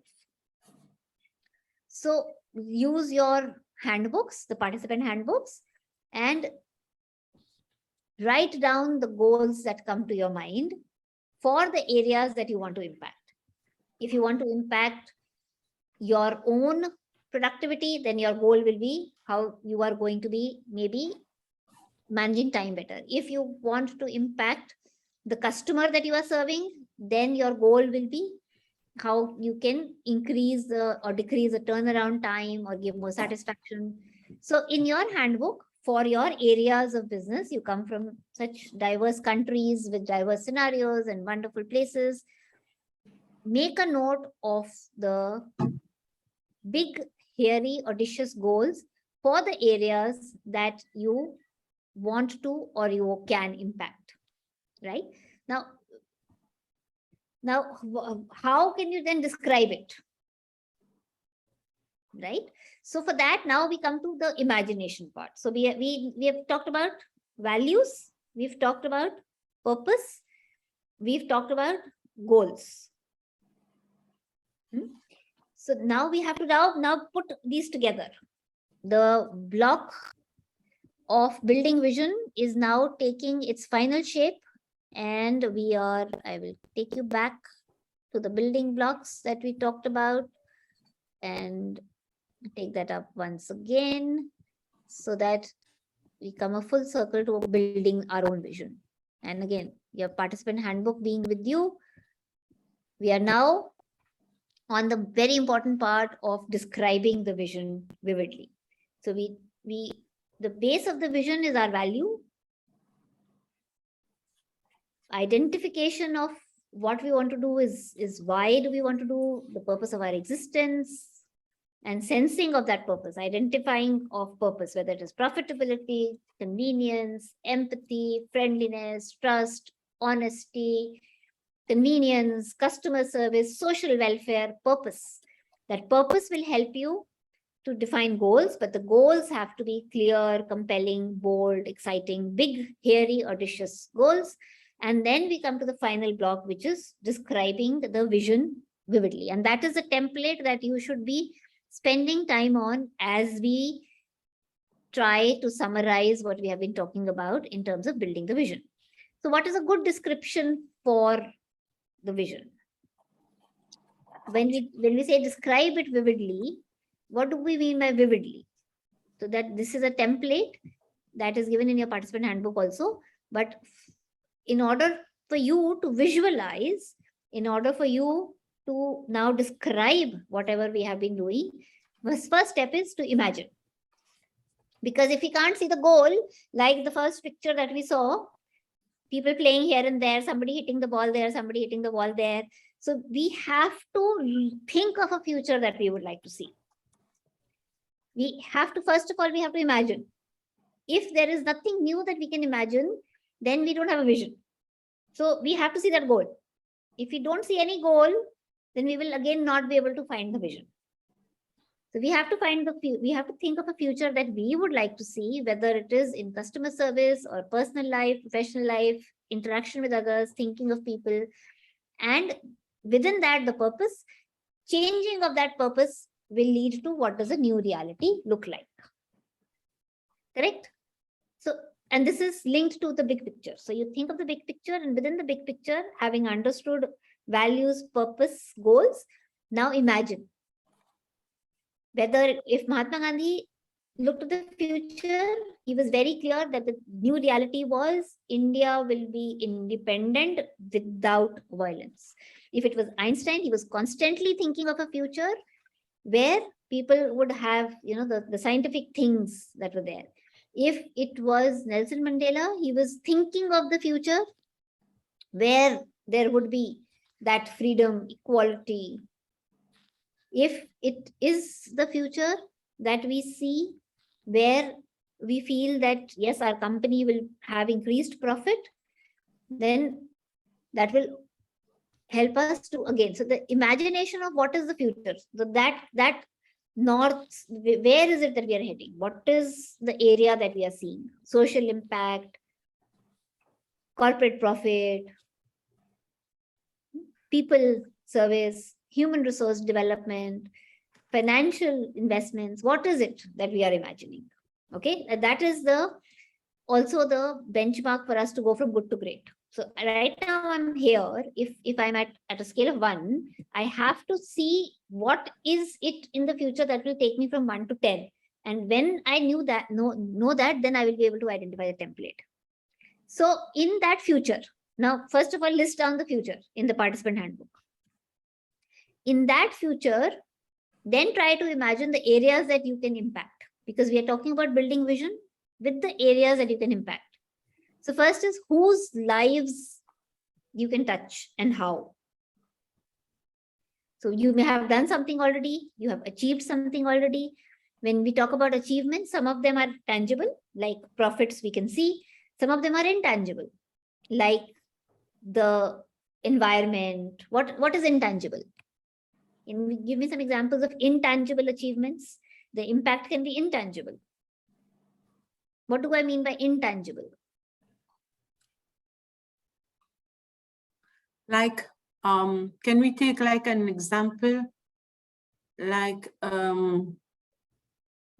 some needy person, you help them, like you sponsor them for the schooling, and you keep on until they have not completed schooling, like you sustain their development.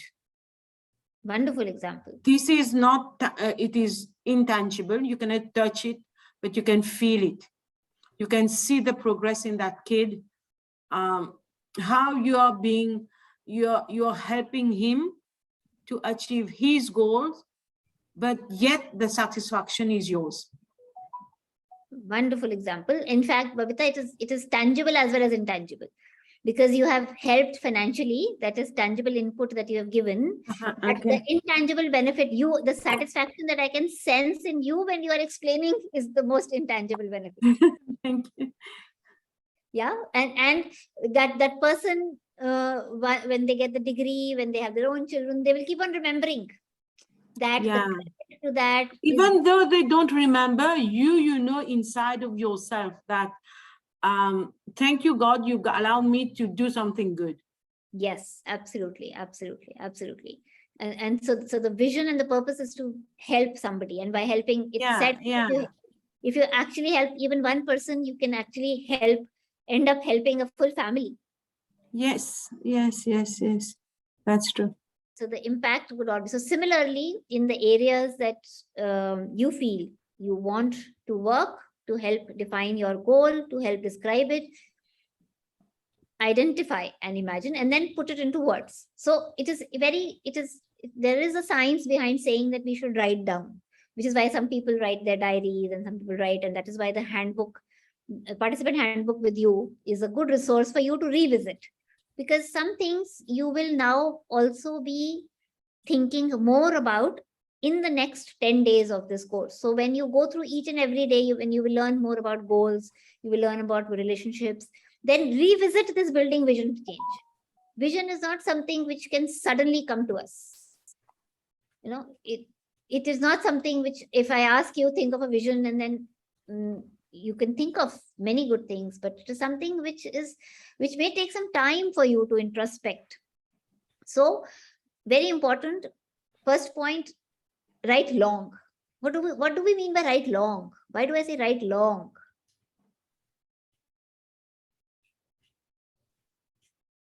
Why long?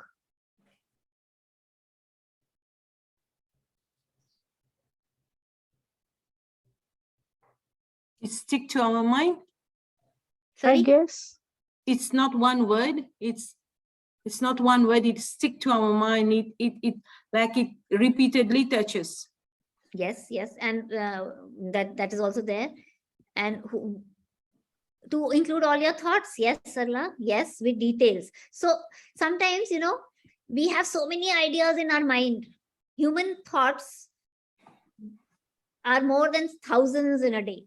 At any point of time, if I ask you to just pause and think, there's so many thoughts in our mind. So write long, think, put down anything and everything, write in as much detail. Yes, include all your thoughts. Yes, we meet so many people. We remember maybe 1 out of the thousands that we have met in our lives, right? That is the person that has made an impact on us.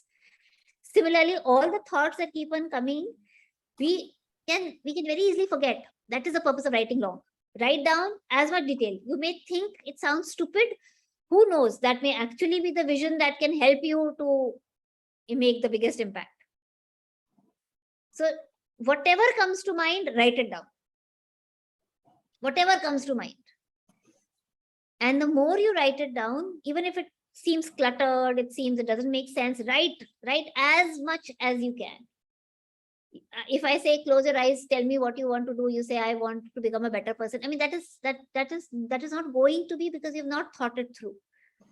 Your life is an experience and a culmination of so many years that have brought you here. You have seen so much, you have read so much, you have been with so many people, you are learning everything each day.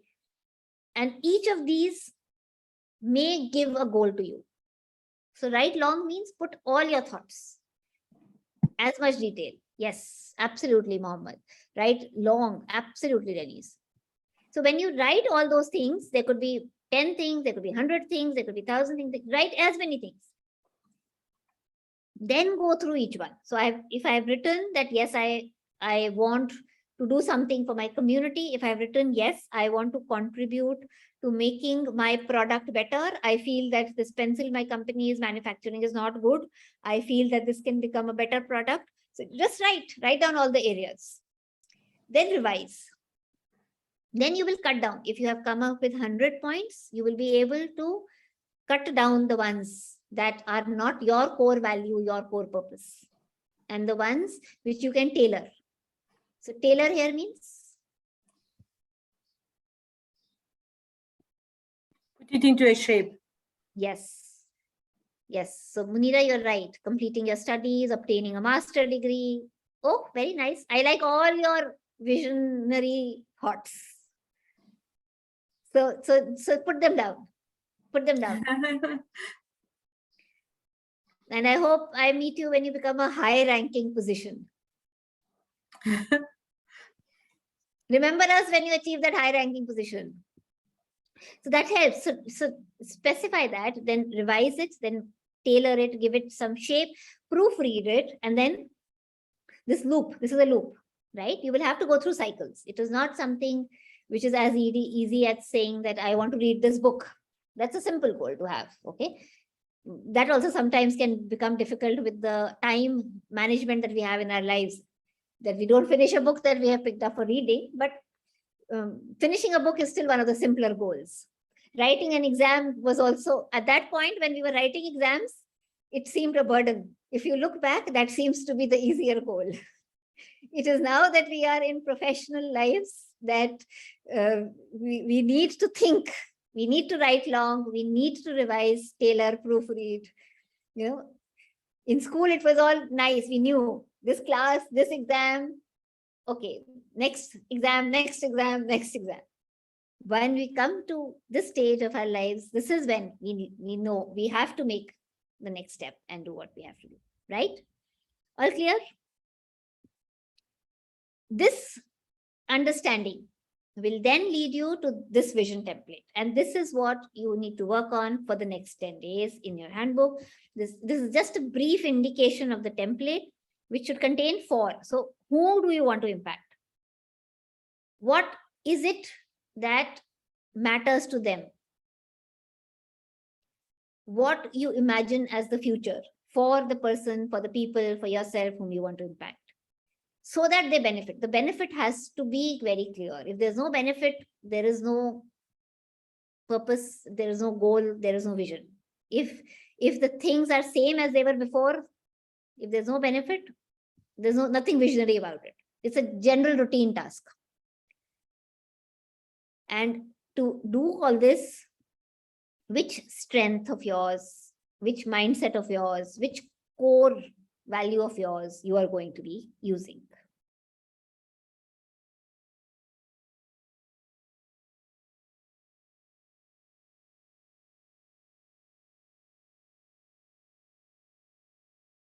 Right? So I hope that you are able to come up with some good introspection, come up with some good ideas, and write some templates. When you proofread, you revise, and you come up with the final template, then that is what you build on. Whether it is in terms of adding to your strength, adding to a skill that you may want to have, taking help of others, finding the right resources to do that. Okay. And if you are able to reach to this stage after understanding the purpose, the values, the big, hairy, audacious goals, and be able to describe that, then you will not be in the position where there is no goal in front of you. Then if you are hitting a ball, if you are making any impact, it will be in the right direction, with the purpose, with the values that you want to keep, and very, very clear, compelling, with benefit to a person. Yeah. So that was a summary of today's session of building vision.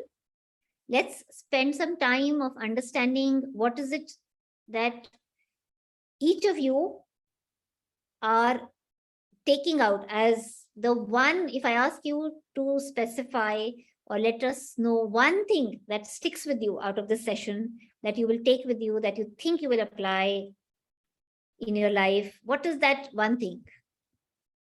If it is 2, I'll be happier, but one thing. At least one thing that you feel you will be taking away and applying in your life after this session today. The key takeaway out of the last 1.5 hours, if I were to say.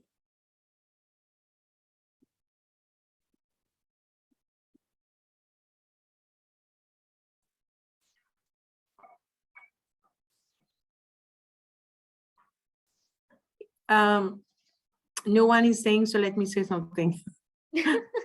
I was waiting for Denise. I thought Denise was going to talk. I was looking at her. She was like, leaving the yeah, leaving the floor she was going to talk, somebody but else. I wrote something down.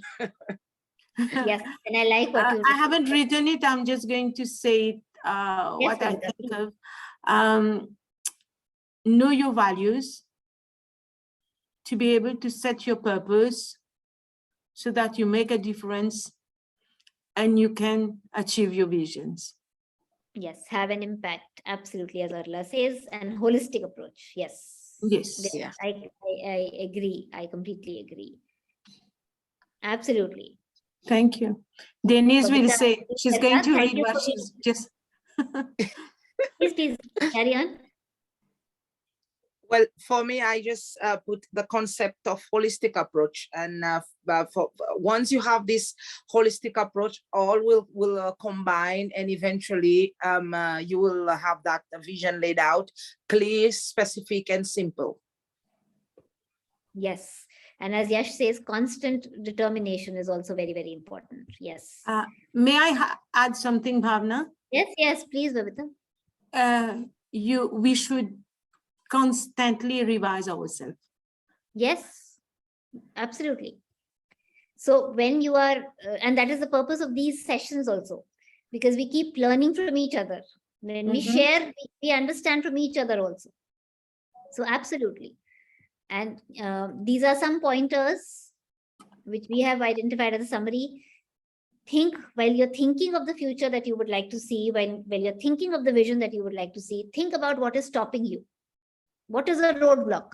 What is it that is your circle of, actually your circle of influence, but you are making it your circle of control. It is controlling you. So think of the areas that is stopping you.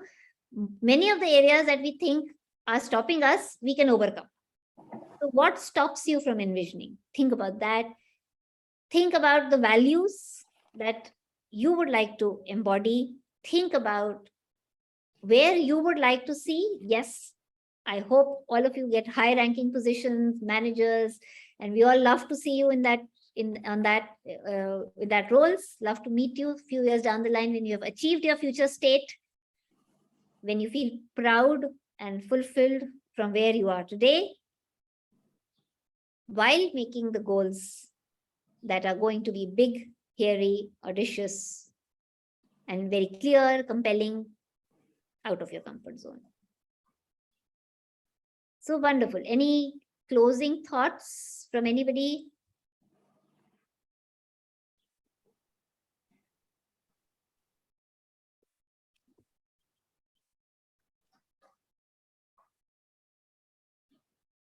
This was a continuation of the workshop that you saw in the morning about big picture. And let me share with you some books as well, in case you want to read a little more. Let me share that as well. So some books, if you want to read more, if you want to read more about building vision, you want to understand from different people's perspective, these are some books that Amity Institute of Training and Development has identified.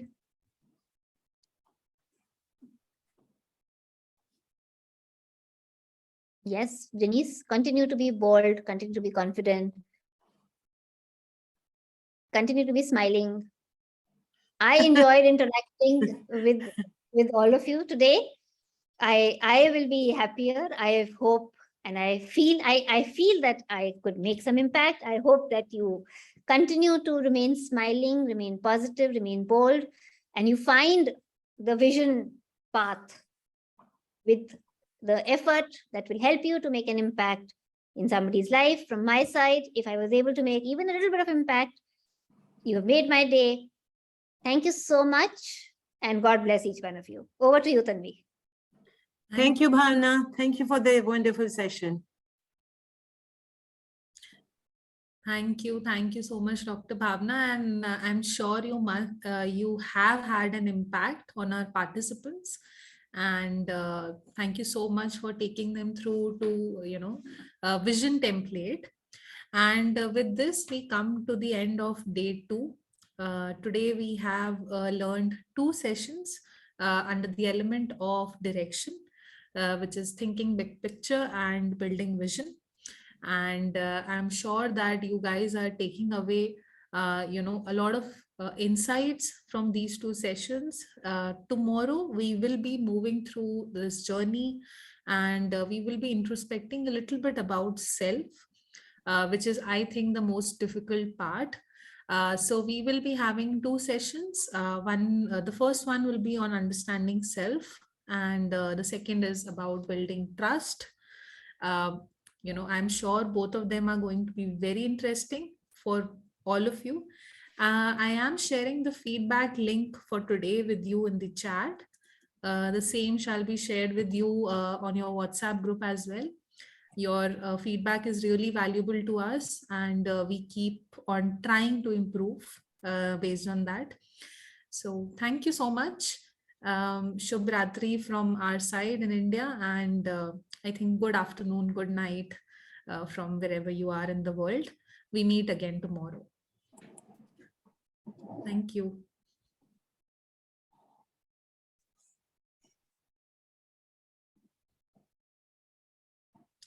Okay, thank you, Audrey. I'll just add you on the WhatsApp group. If anyone else here is not on WhatsApp group yet, you can just send me your number. I'll add you. And Maqsood, we'll keep this link open for another 5 minutes. Then we'll close. Okay. Thank you. Bye, Denise. Bye-bye. See you all Bye. tomorrow. Have a Take care. good rest of your day. Take Okay, thank you. Bye-bye. Bye bye.